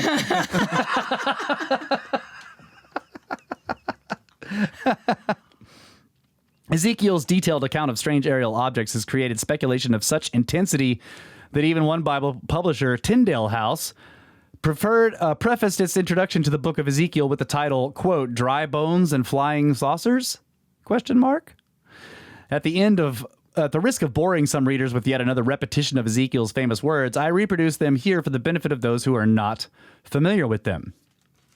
And so do we. Quote, now it occurred in my 30th year, in the 4th month, as I was among the captives by the river of Chebar, that the heavens were opened, and I saw visions of God. And I looked, and behold, a whirlwind came out of the north, and a great cloud and a fire flashed, causing a brightness about it. And out of the midst of it gleamed something like a pale yellow metal. Also out of the midst of it appeared 4 living creatures, and this was their appearance. They had the likeness of men. And their feet were straight feet, and the soles of their feet were shaped like the soles of a calf's foot, and they sparkled like burnished brass. And they had human hands under their 4-sided wings. And their wings were joined together, and they did not turn when they went, and they all went straight forward. As for the appearance of their faces, they had the face of a man and the face of a lion on the right side, and they had the face of an ox on the left side, and they also had the face of an eagle. In amongst the living creatures glowed something like coals of fire or lamps, which moved up and down between them, and the fire was bright, and from out of the fire flashed lightning, and the living creatures ran and returned by flashes of lightning. Now as I looked upon the living creatures, I saw 4 wheels upon the ground, one by each of the living creatures with their 4 faces. The appearance of the wheels and their composition was like the color of shiny amber, and all 4 wheels had one likeness, and their appearance and their composition was like a wheel in the middle of a wheel. And when the living creatures went, the wheels went with them. And when the living creatures were lifted up from the earth, the wheels were lifted up. And the appearance of the sky upon the heads of the living creatures was reflected as the color of the terrible crystal stretched over their heads above. And when they went, I heard the noise of their wings like the noise of great waters, as the voice of the Almighty, like the din of an army. When they stood still, they lowered their wings. And there was a voice from the crystal covering that was over their heads when they stood and had let down their wings. Ezekiel chapter 1, verses 1 through 25. Yeah, so that's The famous wheels within wheels. right. I cannot explain most of that imagery, but the ox, Yeah, that's the man, that's zodiac. yeah, stuff. those are the four corners of the zodiac. Yeah, that's right. Leo, the zodiacal cross. Taurus, Scorpio, and The eagle. Aquarius. Yeah. And I think it's the same four at the bottom of the Eucharist that's in the adoration room. That's right. It'll have the same. Yeah. That's right. right. And there's zodiacal. Yep. Strange symbols. Those are those would be equivalent to the solstices and equinoxes Right. of the great year. So are we looking at a spaceship that's just designed with zodiacal symbols? And that's what I'm saying. I don't know. All the other stuff is like Yeah, what about crazy. the lightning and the fire and the... Yeah. Okay. The first portion of Ezekiel's vision resembles earlier biblical descriptions of Jehovah, a moving, fiery object in the sky emitting smoke. As the object moved closer, Ezekiel was able to observe that the thing was made of metal, and out of the metal object emerged several human-like creatures, apparently wearing metal boots and ornamented helmets. Their wings appeared to be retractable engines, which emitted a rumbling sound and helped these creatures fly. Their heads were covered by glass or something transparent that reflected the sky above. They appeared to be in some sort of circular vehicle or a vehicle with wheels. We can safely conclude from the above passage that Jehovah was not a supreme being. He appears to have been a succession of custodial management teams operating over a time span of many human generations. To enforce human obedience, these teams used their aircraft to perpetuate the lie that they were God. The custodial teams known as Jehovah helped the Brotherhood of the Serpent embark upon a program of conquest to spread the new one God religion. Moses, the man chosen to command the Hebrew tribes on their exodus out of Egypt to the Promised Land, was a high-ranking member of the Brotherhood. One hint of this fact comes from the Bible itself, in which we are told how Moses was raised as a child. Quote, in which time Moses was born, and was exceedingly fair, and was raised in his father's house for 3 months. And when he was cast out, Pharaoh's daughter took him up and raised him as her own son. And Moses became learned in all the wisdom of the Egyptians, and was mighty in words and in deeds. Acts. So, Egyptian historian and high priest Manetho, circa 300 BC, states that Moses had received much of his education in the Brotherhood under Akhenaten, the very pharaoh who pioneered monotheism. Moses, okay, this is a quote. Moses, the son of the tribe of Levi, educated in Egypt and initiated at Heliopolis, became a high priest of the Brotherhood under the reign of Pharaoh Amenhotep or Akhenaten. He was elected by the Hebrews as their chief, and he adapted to the ideas of his people, the science and philosophy which he had obtained in the Egyptian mysteries. Proof of this are found in the symbols, in the initiations, and in his precepts and commandments. The dogma of an only God, which he taught, was the Egyptian Brotherhood interpretation and teaching of the Pharaoh who established the first monotheistic religion known to man. And he says this passage, this is I didn't realize he studied under Akhenaten. that is one of the theories. Yeah, I mean, there's plenty of theories about Moses and which time he really existed in and when the Exodus actually happened. But the Akhenaten period is one of the big proponents, or one of the possibilities, basically. Other people think the pharaoh that he dealt with was Ramses. Yeah, because that's where all the movies and stuff. It's always Yeah. Ramses, right? Right. Yeah. But there's other ones too. It's because people are. First of all, you have to get past the idea that a lot of people are like this. None of this ever happened. Right. Right, Those yeah. people. But when you get past that and you start trying to figure out when did the Exodus actually take place, now you're trying to, because they've got a pretty good idea of Egyptian history. So if they can place the Exodus in some particular period, then we would know who Moses was dealing with. Right. Right. And the problem is that they look in Egyptian history and they're trying to find, is there any evidence of something like this taking place? But the problem is that the Egyptians weren't really big on writing down how they got their asses handed to them. So that doesn't, just because you can't find it doesn't mean it didn't happen. Right. Okay. let's see. He says this passage, the one that I just read, this passage raises the question of when the Jewish exodus from Egypt had occurred. If Moses was a high priest of the Brotherhood under Akhenaten, as Manetho states, but did not lead the exodus until the reign of Ramses II, as many historians believe, then Moses must have been an extremely old man at the time of the exodus. Ramses II did not rule until almost 100 years after Akhenaten. The Bible in Deuteronomy 34:7 states that Moses was actually 120 years old when he died. Claims of such advanced age may be difficult to accept in our modern day, but if it is true about Moses, then both Manetho and modern scholars would be correct in their datings. So there's one. So way he to do it. climbed Mount Sinai at like 100 years old or something. Yeah. Yeah. Golly. But if he was being supported by some, Yeah. some advanced technology, I don't know. Right. Which the story seems to state that whether you think it's God or something else, Yeah, he's being hooked he's up. he's being supported. They were giving him, medicine or something. I don't know. Okay. Strong evidence in support of Manetho's statement is found in early teachings of Judaism, which were deeply mystical and utilized many brotherhood symbols. Many of those mystical teachings are still taught today in the Jewish Kabbalah, the secret religious philosophy of Jewish rabbis. The Kabbalah continues to utilize a complex array of mystical symbols. Modern Israel's national logo, the six-pointed Star of David, has been a brotherhood symbol for thousands of years.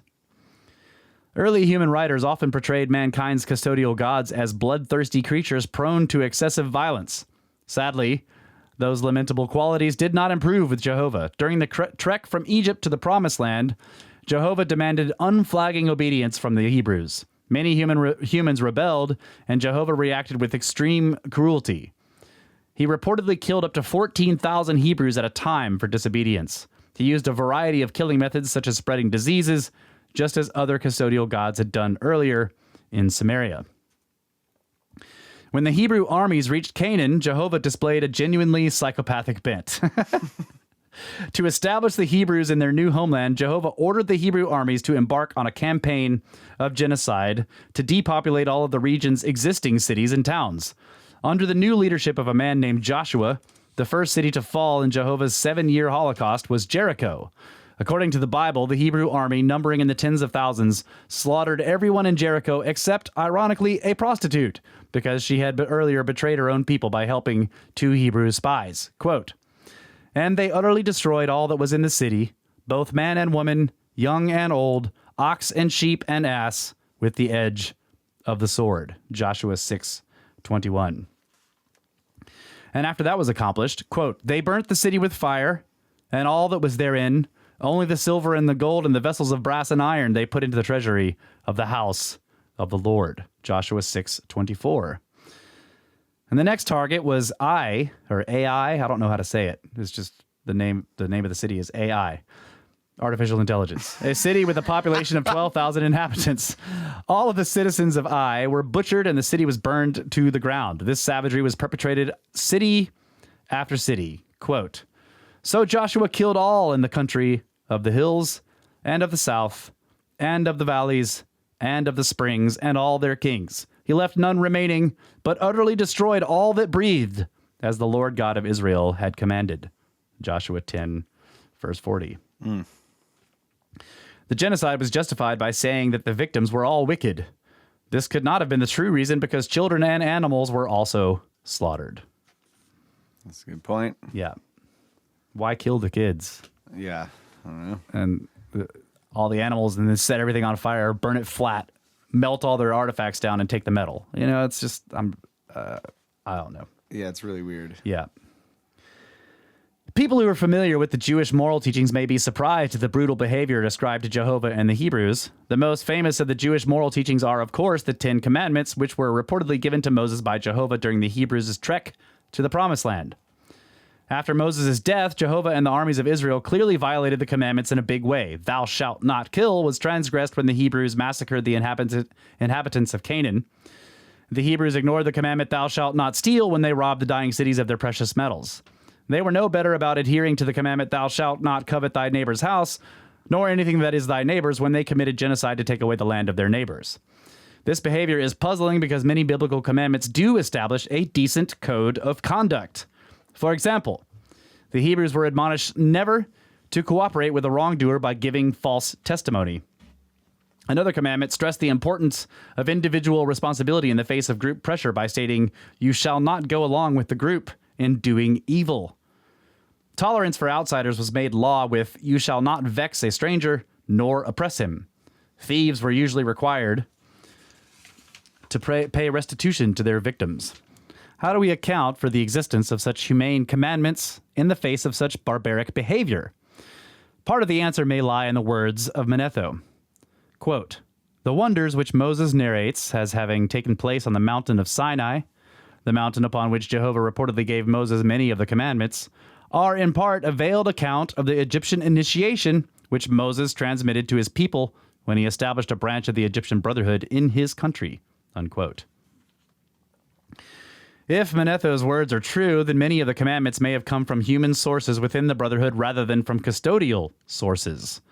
This would indicate the continued presence of genuine humanitarians within the brotherhood despite custodial dominance. Moses himself appears to have been, at least to some degree, such a humanitarian. The Bible describes Moses as a man of moderation who frequently intervened on behalf of the Hebrews when Jehovah was about to mete out a violent punishment. As we shall see several times in this book, lingering humanitarian influences within the brotherhood have often come to the surface, but sadly, not enough to entirely undo the corrupting influences. Another puzzling aspect of the biblical genocide story was the behavior of the people being slaughtered. According to the Bible, only one city surrendered. The rest chose to fight and be butchered. When confronted with an overpowering Hebrew army and perhaps even a thundering God in the sky, is it not likely that more besieged cities would surrender or at least offer to vacate Canaan peaceably? The Bible presents an interesting explanation of why that did not happen. Quote, "There was not a city that made peace with the children of Israel, save the Hivites, the inhabitants of Gibeon, and all others they took in battle. For it was the Lord who hardened their hearts, that they would go against Israel in battle, that he might destroy them utterly, and that they might find no favor, but that he might destroy them." Joshua 11. Yeah, that is really weird. Yeah. I think it was Abraham also was like, and he like fought with God. Or something, Yeah. you know, got Yeah. into a fight with him on a mountain. Yeah, there was a wrestling match or something. Yeah. Like when he was going to go destroy the cities of Sodom and Gomorrah or whatever, he was like, "What are you doing, man?" Yeah. That, and people, He talks him down. Like yeah, he's like, "Hey, bro, calm down." he's like, "If I can find 10,000 people that are good," and he's like, "Okay, fine, I won't destroy them." yeah, go find one. You can find just one. Right. Well, he talks him down, down and down and down to one. Yeah. I think God just was not going to believe that there's even one good guy there, right? Go find And he just found one guy. He found one guy, and then God's he like, "Get him out of there destroyed the because city I'm going to anyway. destroy the city." Yeah, exactly. The above passage states that Jehovah had manipulated the victim peoples into fighting the Hebrews so that the victims could be destroyed. This is a stunning and important admission, for it would imply that Jehovah or other custodians dominated other cities in the region and used their influence to manipulate people into fighting the Hebrews. This would not have been the first time it happened. The Bible reports similar manipulations in an earlier episode. When the Hebrews were still slaves in Egypt, Jehovah had instructed Moses to go to the Pharaoh to ask that the Hebrew tribes be freed. Jehovah, however, had influence over the Pharaoh, and Moses had been warned in advance that Jehovah would cause the Pharaoh to say no. According to the Bible, Jehovah had a definite reason for manipulating the Pharaoh in that fashion. Quote, "And the Lord said to Moses, 'Go to the Pharaoh, for I have hardened his heart and the heart of his servants, that I might show my powers before him. And so that you may tell in the ears of your son and your son's son what things I had brought about in Egypt and my miracles which I have done among them, that you may know that I am the Lord.'" Exodus 10. Yeah. Yep, I remember that. I remember all that. Yeah. That's weird. So after hearing these words, Moses went to Pharaoh a number of times to renew his pleas for the Hebrews' freedom. Each plea was rejected, and each rejection was followed by a calamity visited upon Egyptians by Jehovah. The calamities included vermin infestations, plagues, boils on the skin caused by a fine dust settling over the countryside, and finally the murder of each eldest son in Egypt during a night known as the Passover. It was only after the Passover that Jehovah stopped hardening the heart of the Pharaoh so that the Hebrew tribes could leave Egypt. Many scholars would argue that biblical references to Jehovah hardening the hearts of Israel's enemies merely expresses the religious idea that all human thought and emotion come ultimately from God, and therefore such writings should not be taken literally. In this case, we should take the Bible seriously because it has described a very real political phenomenon. Two or more parties being manipulated into conflict with one another by an outside third party. One of the most famous philosophers to discuss third-party manipulation as a tool of social and political control was Niccolo Machiavelli. Or Niccolo? Not sure how to say it. The 16th century philosopher. Although Machiavelli was not the first to write about these matters, his name has become synonymous with unscrupulous political cunning, right? It's Machiavellian. Yep. Machiavellian manipulations. Machiavelli authored several unsolicited how-to manuals for the benefit of a local prince. Those writings have become literary classics. In them, Machiavelli describes several of the techniques used by various Italian rulers to maintain control over populations. One method was to breed conflict. In his treatise, The Prince, Machiavelli wrote, quote, "Some princes, so as to hold securely the state, have disarmed their subjects, and others have kept their subject towns distracted by factions and disputes," unquote. Yeah, I was gonna say, because if he is like an all-powerful God, then he could just straight up harden the heart of someone. Yeah. But if he's not, how is he doing that? He would have to be like, using some kind Well, of... it's not just him. You have to remember that the custodians are... Yeah. So in the priesthood, they're running the priesthood, and so and they're doing some kind of weird manipulation, to get them to be like, nah, yeah, we're not. It's like the evil vizier whispering into the Pharaoh's ear, right? Don't exactly. trust him, my lord. He does not speak truth to you, my lord. But I think this is interesting that Machiavelli says some princes, as to hold securely the state, have disarmed their subjects. Think about that. Yeah. Disarming the populace is a Machiavellian political tool to control people. Yep.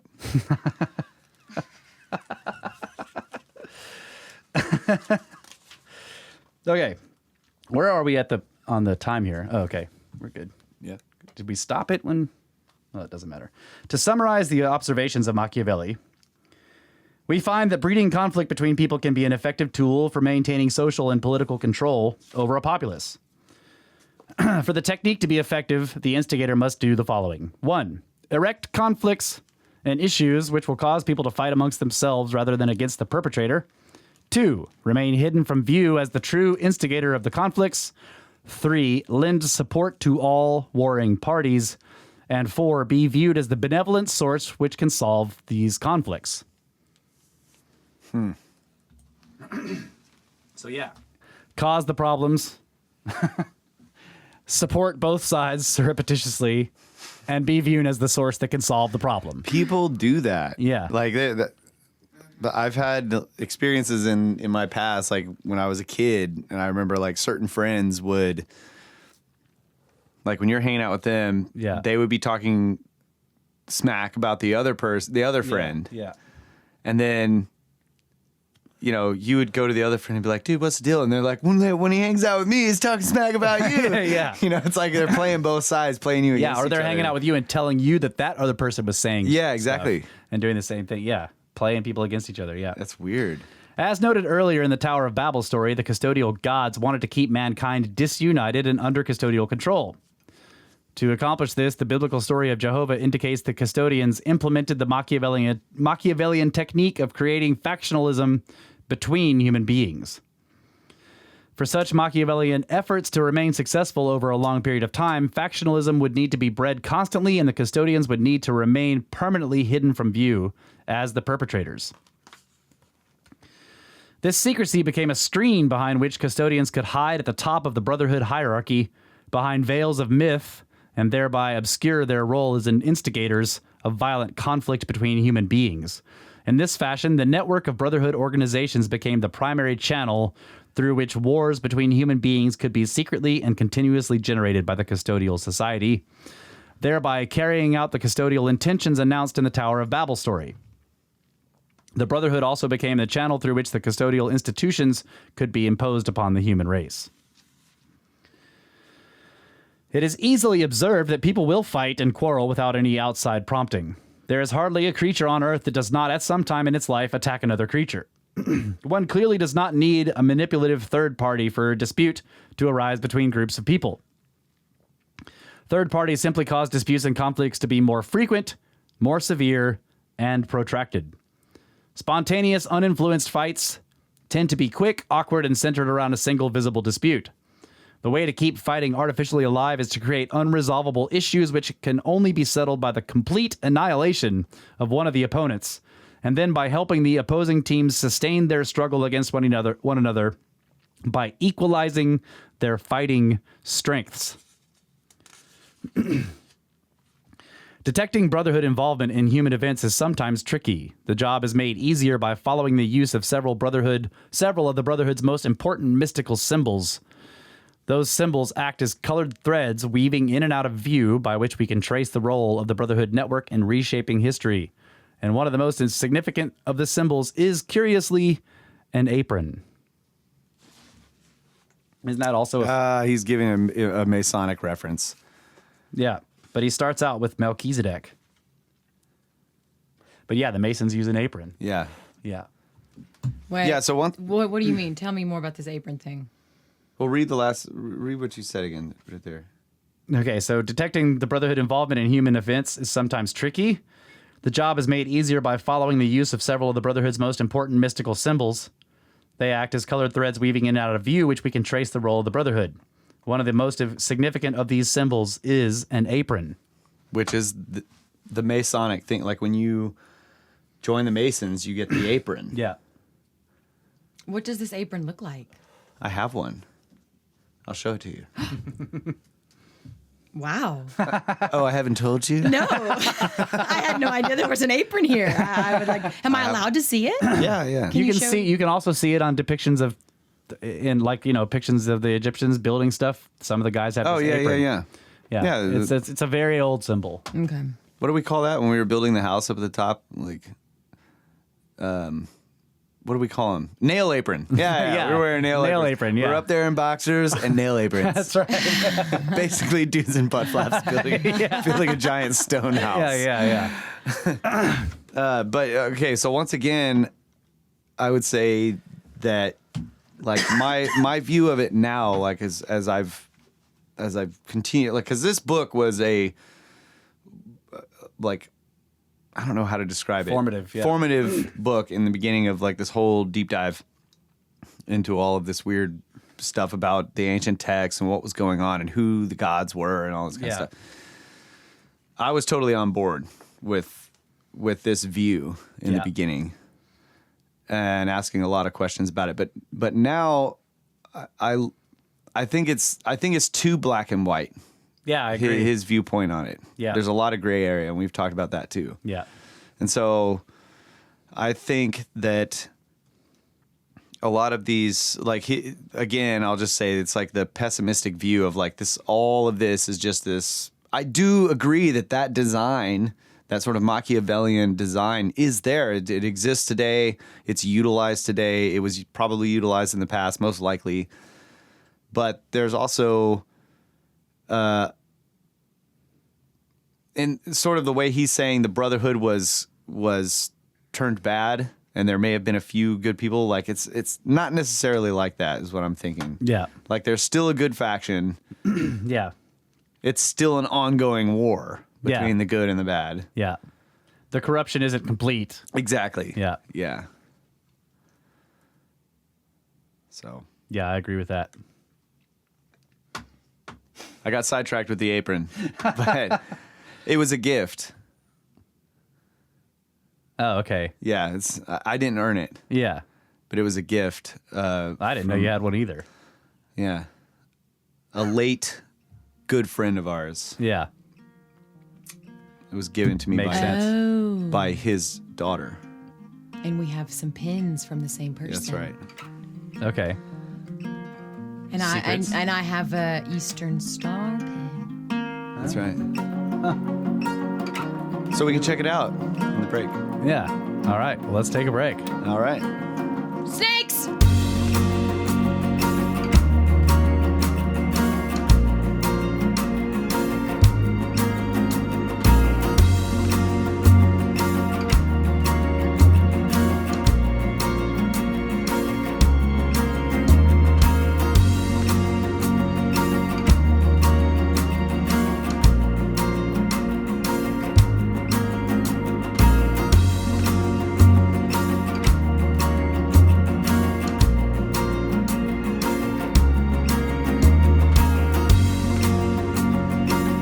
And welcome back, ladies and gentlemen, to the Snake Bros Institute for Advanced Coprolite Studies, where there are no degrees, only certificates of ignorance.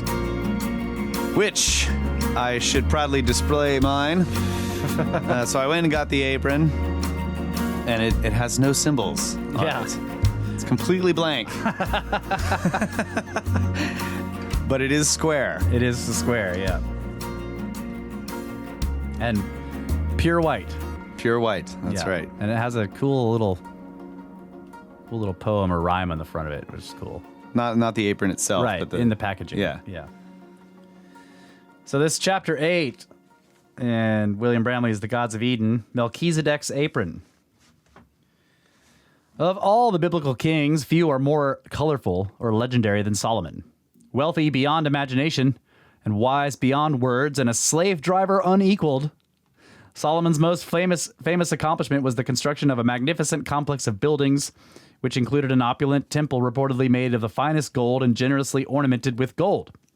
Made of the finest stone and generously ornamented with gold. In the political sphere, Solomon made history by re-establishing long-severed ties between the Hebrews and Egypt. Not only had Solomon become an advisor to Egyptian pharaoh Shishak I, he also married the pharaoh's daughter. During the time he spent in Egypt, Solomon took instruction in the Brotherhood.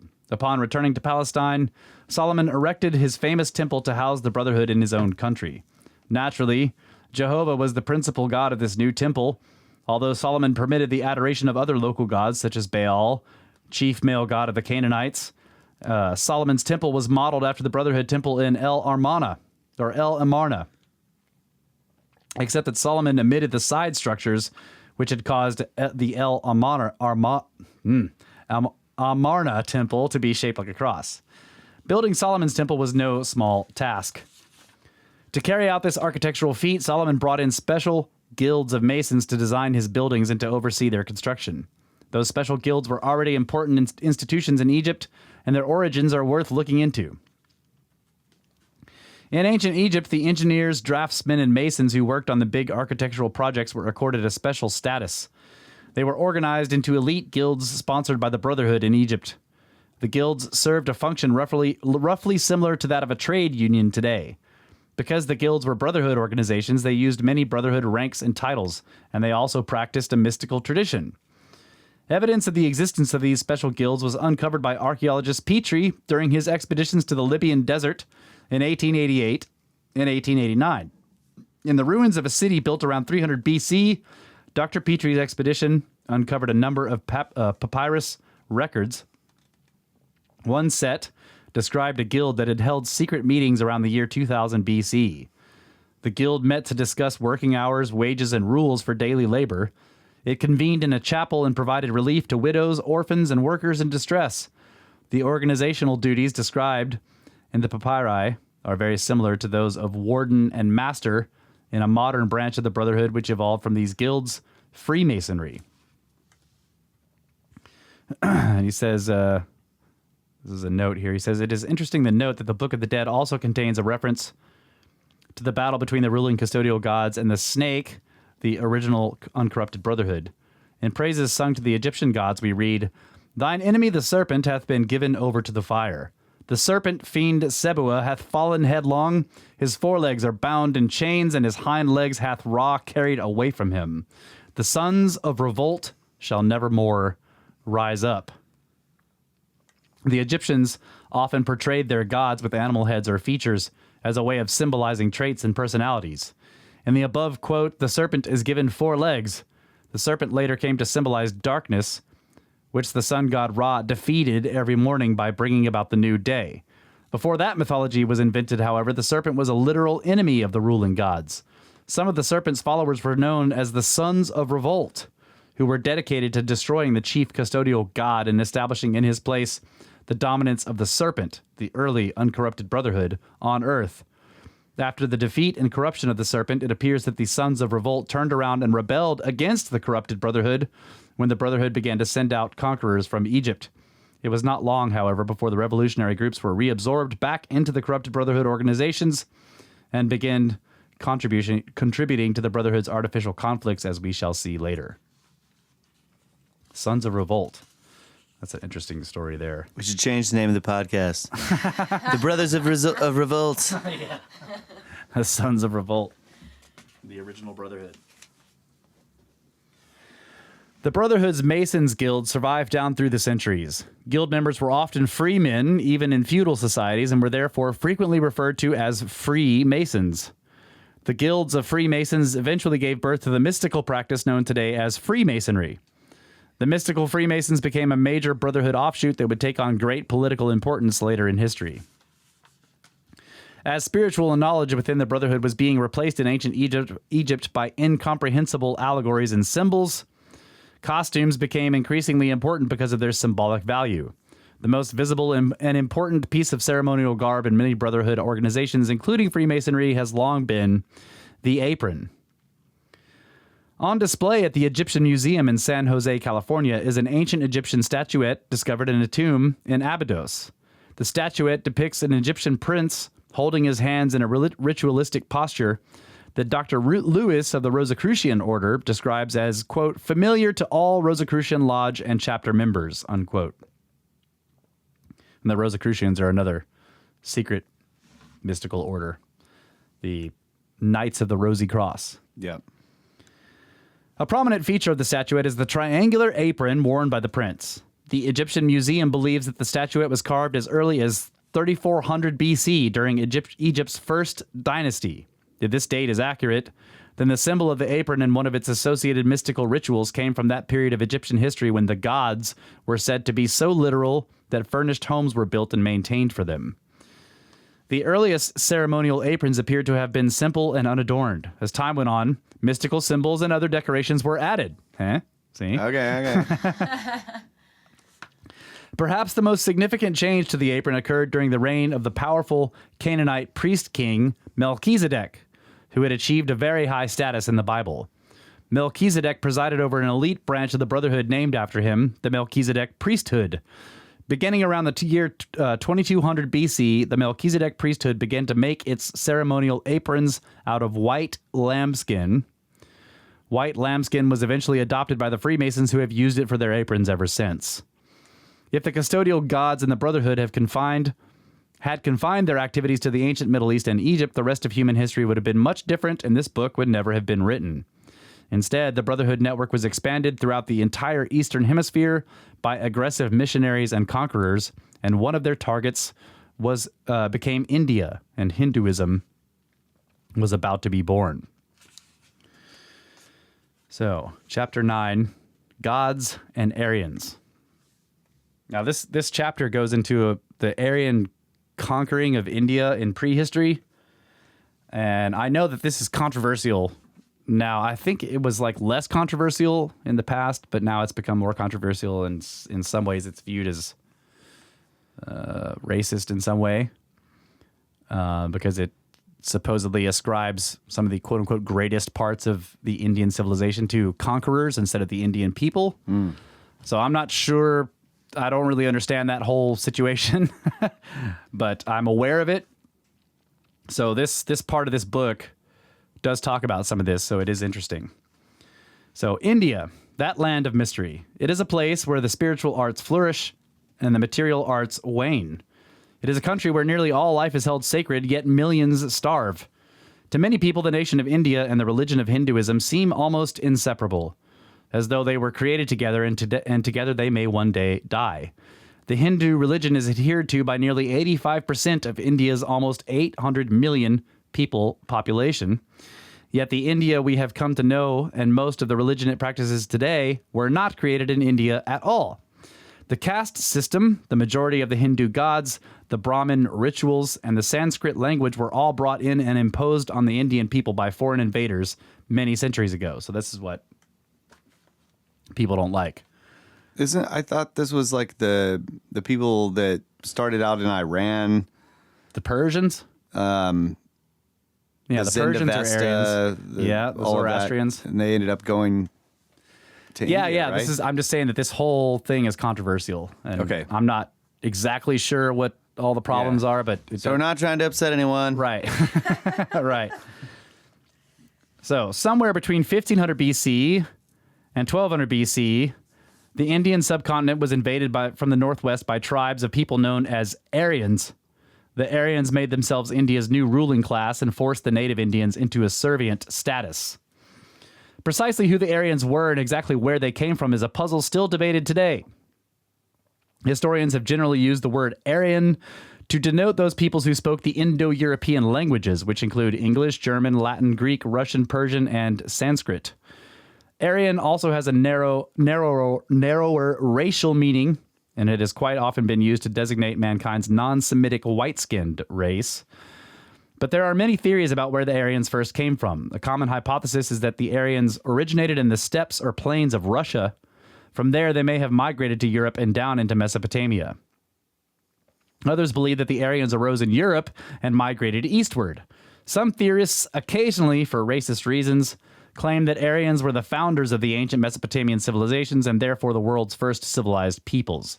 So yeah, the whole Aryan thing is fraught with problems. And they're hard to untangle.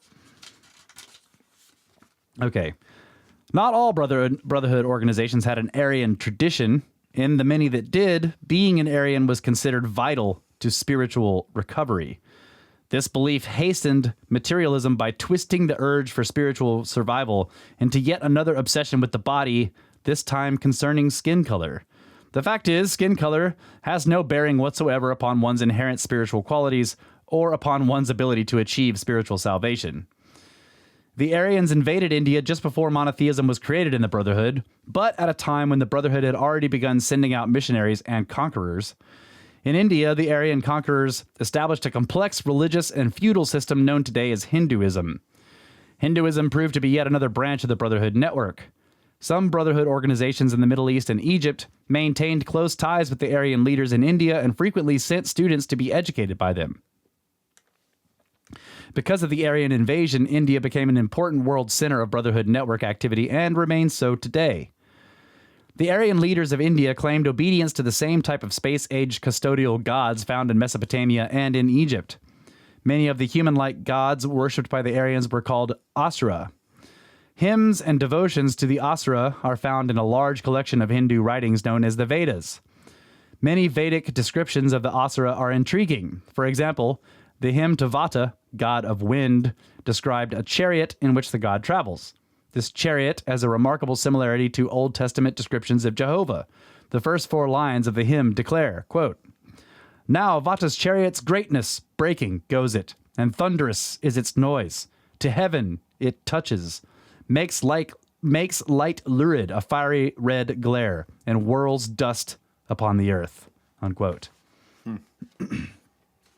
The rest of the hymn describes wind in a very literal and recognizable manner. The 4 lines quoted above, however, seem to describe a vehicle which travels rapidly in the sky, makes a thunderous noise, emits fiery lights, and causes dust to whirl upon the ground, i.e. some kind of rocket or aircraft. Okay. As in Mesopotamia and Egypt, many Hindu gods were obvious fabrications, but the apparently real gods had an enormous mythology woven about them.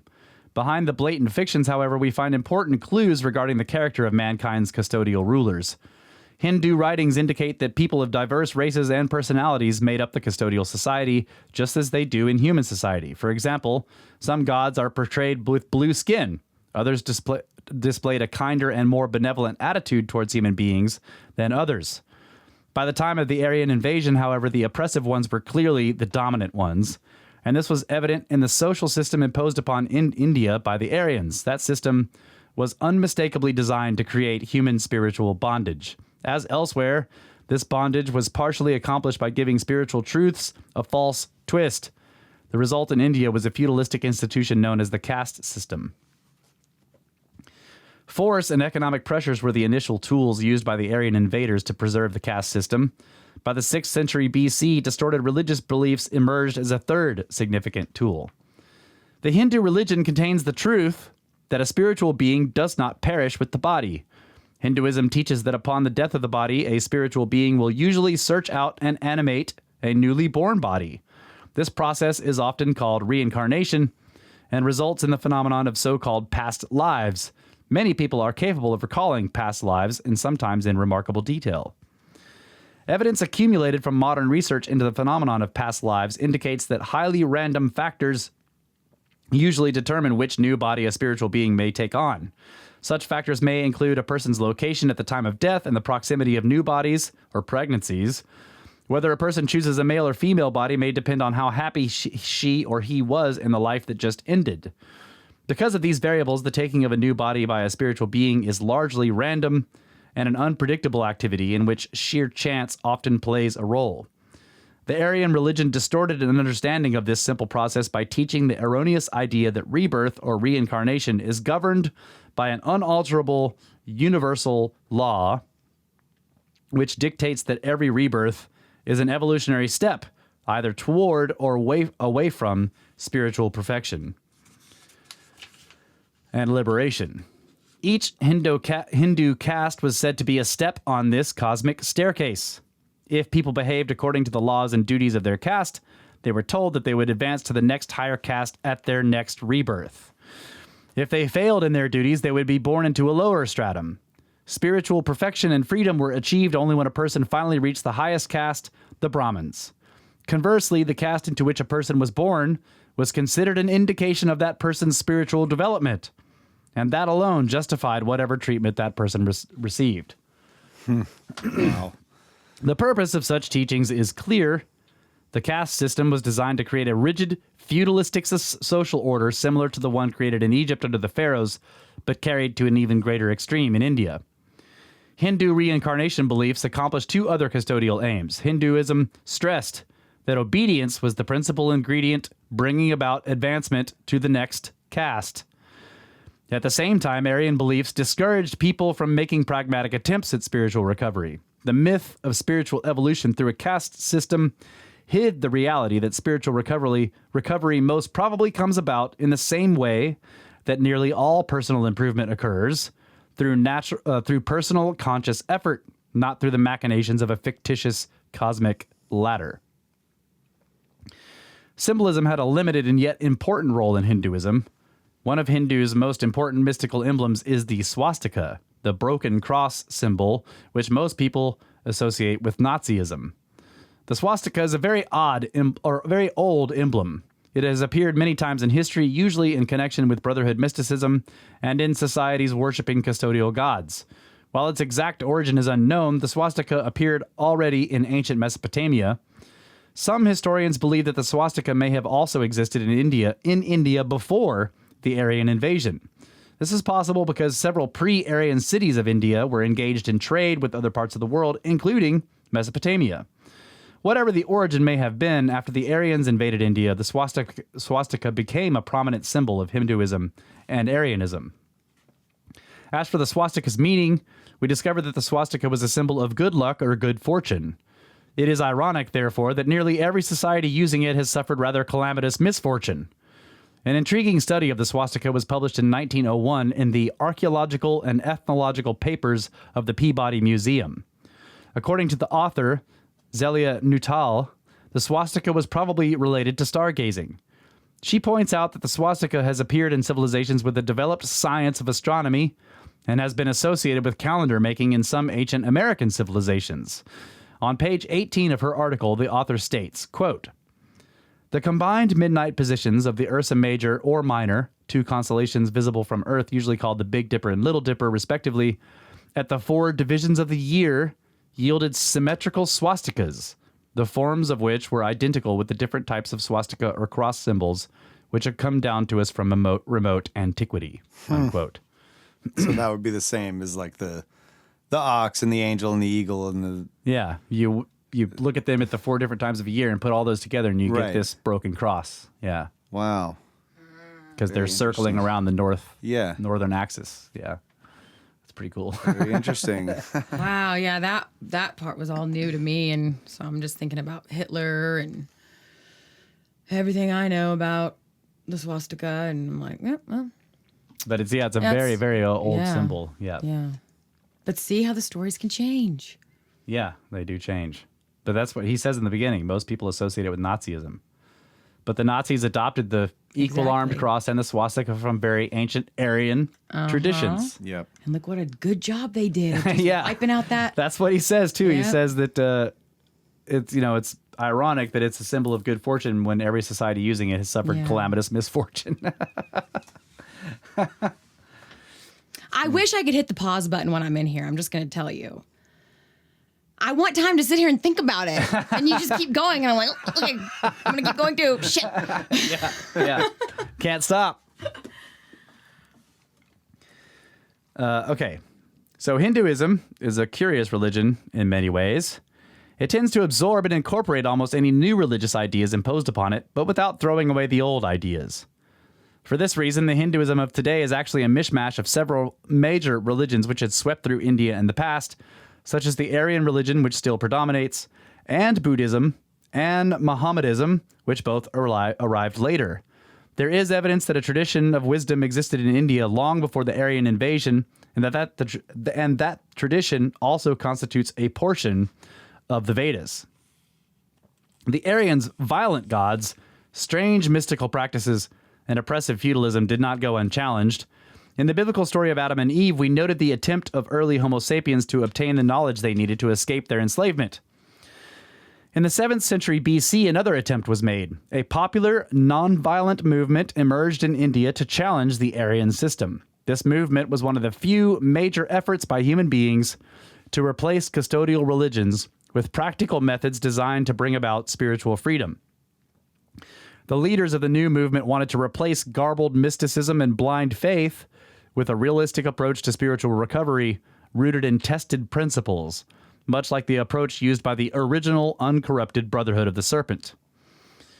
For lack of a better term, I will refer to this pragmatic type of religion as a maverick religion. Maverick religions are those which have broken from custodial dogma and have attempted a practical or scientific approach to spiritual salvation. Although no maverick religion in the past brought about wide-scale spiritual recovery, they nonetheless kept the hope alive while perhaps pointing out a few of the steps needed to get there. And then he has this little aside here that's cool. He says, the term maverick comes from America's Old West. It denoted any grazing animal such as cow or horse which did not have an owner's brand. The word itself comes from Texas cattle owner Samuel Maverick, who refused to brand his calves. Those unbranded animals were dubbed mavericks, and any found roaming loose were considered owned by no one. From this came the definition we are familiar with today. A maverick is a person or organization not owned or branded by anyone, but who acts in an independent manner, usually in a break from established convention.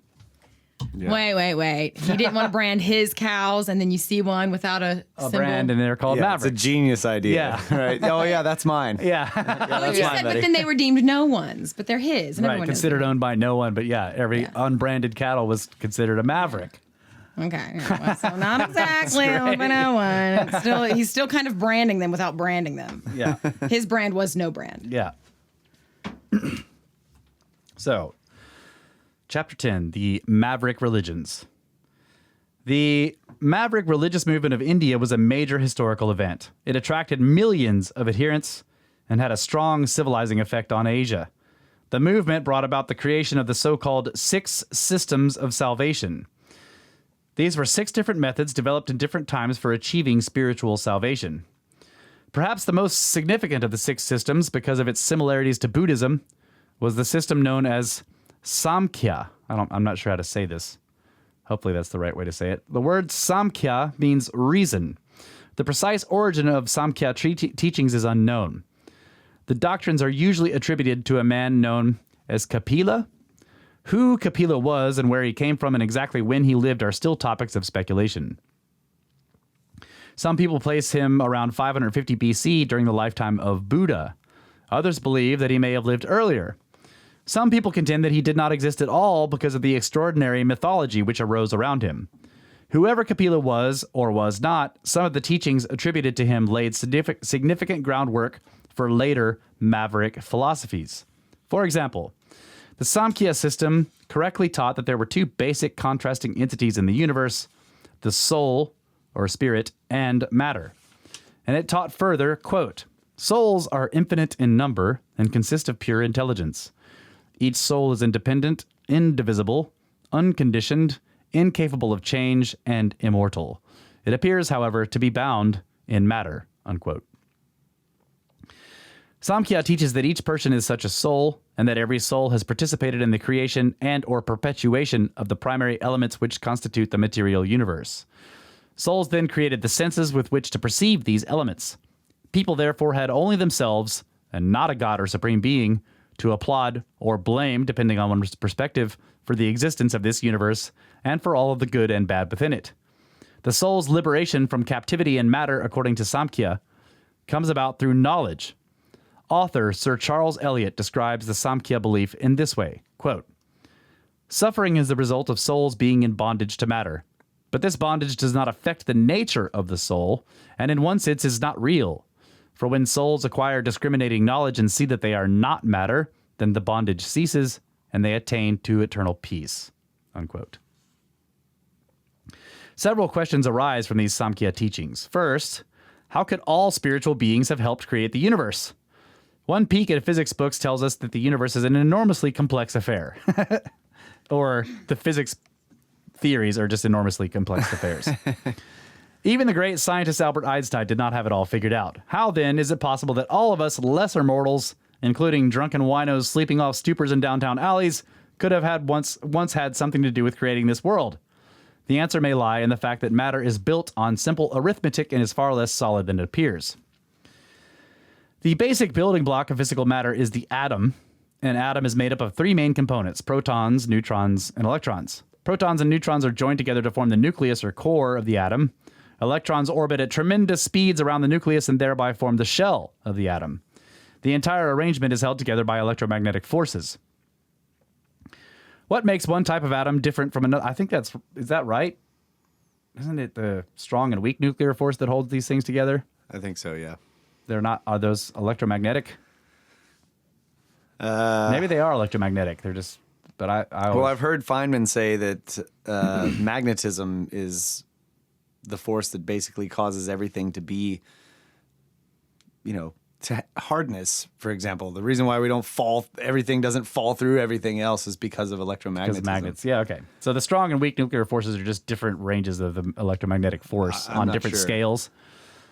Yeah. Because like the weak electromagnetic force, or the weak nuclear force is the one that holds molecules together, right? And then the strong nuclear force is the one that holds the atoms together. Right. I think that's right. Ooh. That's why when they quote unquote cracked the atom with the atom bomb, they were breaking the strong nuclear force, which is why it was such an enormous outpouring of energy, because it's the strong nuclear force. Yep. I think that's right. I think you're right. But so maybe those forces are electromagnetic in nature, is what you're saying with Feynman. Maybe Possibly. so. Yeah. Because, I mean, it does make sense. The protons are positive and the electrons are negative, but then there are monopoles. I've never understood that either. Yeah. How does something be a monopole magnet? That wouldn't really make sense, though, that they were also the electromagnetic force, because they're looking for the unified field theory, which is the idea of like unifying all the forces. Yeah. So gravity, electromagnetism, and the weak and strong nuclear forces. Right, yeah, that's They're right. trying to look for what unifies these four forces. Magnets. So yeah, They're all magnets. he may be incorrect. I don't know. So what makes one type of atom different from another? Nothing more than the number of electrons and protons. For example, hydrogen has only one electron and one proton. Add one more electron and proton to an atom of hydrogen, and voila, you have helium. Add 77 more electrons and protons along with a generous helping of neutrons, and suddenly you own gold. Take away some to get cobalt and then add some more to form zinc. There are 105 basic elements, each existing simply because they have a different number of electrons and protons. As we can see, physical matter is built upon idiotically simple arithmetic, which anybody can do. The reason this arrangement seems to work is that the addition and subtraction of electrons and protons causes a change in the energy created by the atom. Since matter is just condensed energy, a change in an atom's energy through this simple arithmetic will cause a change in the physical substance which the atom produces. The universe only gets complicated after the substances start interacting. That's a cool way to look at it. Yeah. So, as time went on, many incorrect tenets were added to the basic Samkhya teachings, causing the Samkhya system to eventually decay. The other Maverick systems suffered the same fate. In the system of yoga, for example, people reverted back to god idolatry as part of their road to spiritual freedom. And another of the 6 systems, Mimamsa, is that right? Mimamsa? An attempt was made to maintain the Aryan creeds and to incorporate them into new Maverick tenets. This did not work because one cannot mix doctrines aimed at enforcing rigid obedience with teachings designed for spiritual freedom and expect to achieve the latter. No kidding. To be successful, true spiritual knowledge seems to require the same precision demanded of any other science. Diluting successful spiritual knowledge with erroneous teachings will destroy the precision. The Indian Maverick movement eventually came to a grinding halt as more and more of the Aryan ideas it sought to replace became incorporated back into the movement. At the same time, many Maverick teachings were taken out of context and absorbed into the Hindu religion. The result has been a hopeless spiritual mishmash in India ever since. Before the ultimate decay, the Indian Maverick movement brought about one of the largest single religions in history, Buddhism. Founded around the year 525 BC by an Indian prince named Gautama Siddhartha, who was later known as the Buddha or Enlightened One, Buddhism spread rapidly throughout the Far East.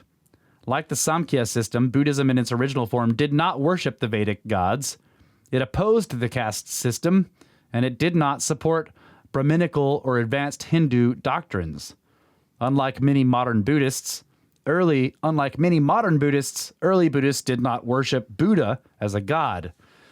Instead, they respected him as a thinker who had designed a method by which an individual, through his or her own efforts, might achieve spiritual freedom by way of knowledge and spiritual exercises.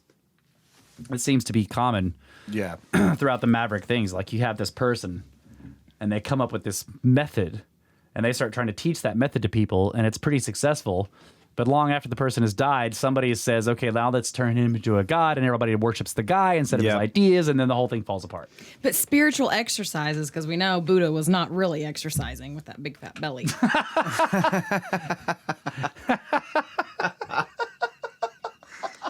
That's why yoga was invented. Spiritual exercises it does not mean running marathons. That's what I'm saying. That's what I'm saying. He was doing spirit there. Yeah, he It's was obviously not, we are doing not talking about physical exercise with Buddha. That's all I'm saying. You said Buddha, then I heard exercise. I was like, oh, I don't spiritual think, only. like, We're only doing spiritual. only, yeah. We are, no one's running here with this big fat belly. Which I will say has been interesting to me, coming from a lot of my past has health in it, health counseling, studying health, whatever. And I have always wondered that about Buddha. I'm like, man, what's... why he's so fat? Am I the only one noticing that he's... I'm not sure that he looked like that. So that's just what's been happening. I mean, who knows the what he later looked models. like? It's the same like all the pictures of Jesus as this like sort of, long-haired. Yeah. I mean, who knows what he looked like? Yeah. So that is but weird, also though, that he has like a big fat belly sticking out there. With... He's the happy fat man. There are different. Okay. There are also different cultural symbols in terms of like the human body. Yeah. Like what, depending on the culture at the time, what was a symbol of like happiness and affluence is different than it is today. Yeah. You're right. Yeah. Now it's all about America's Next Top Model. Yeah. But he's right. The picture of obesity was a symbol of happiness and wealth and affluence. Yeah. So I don't know.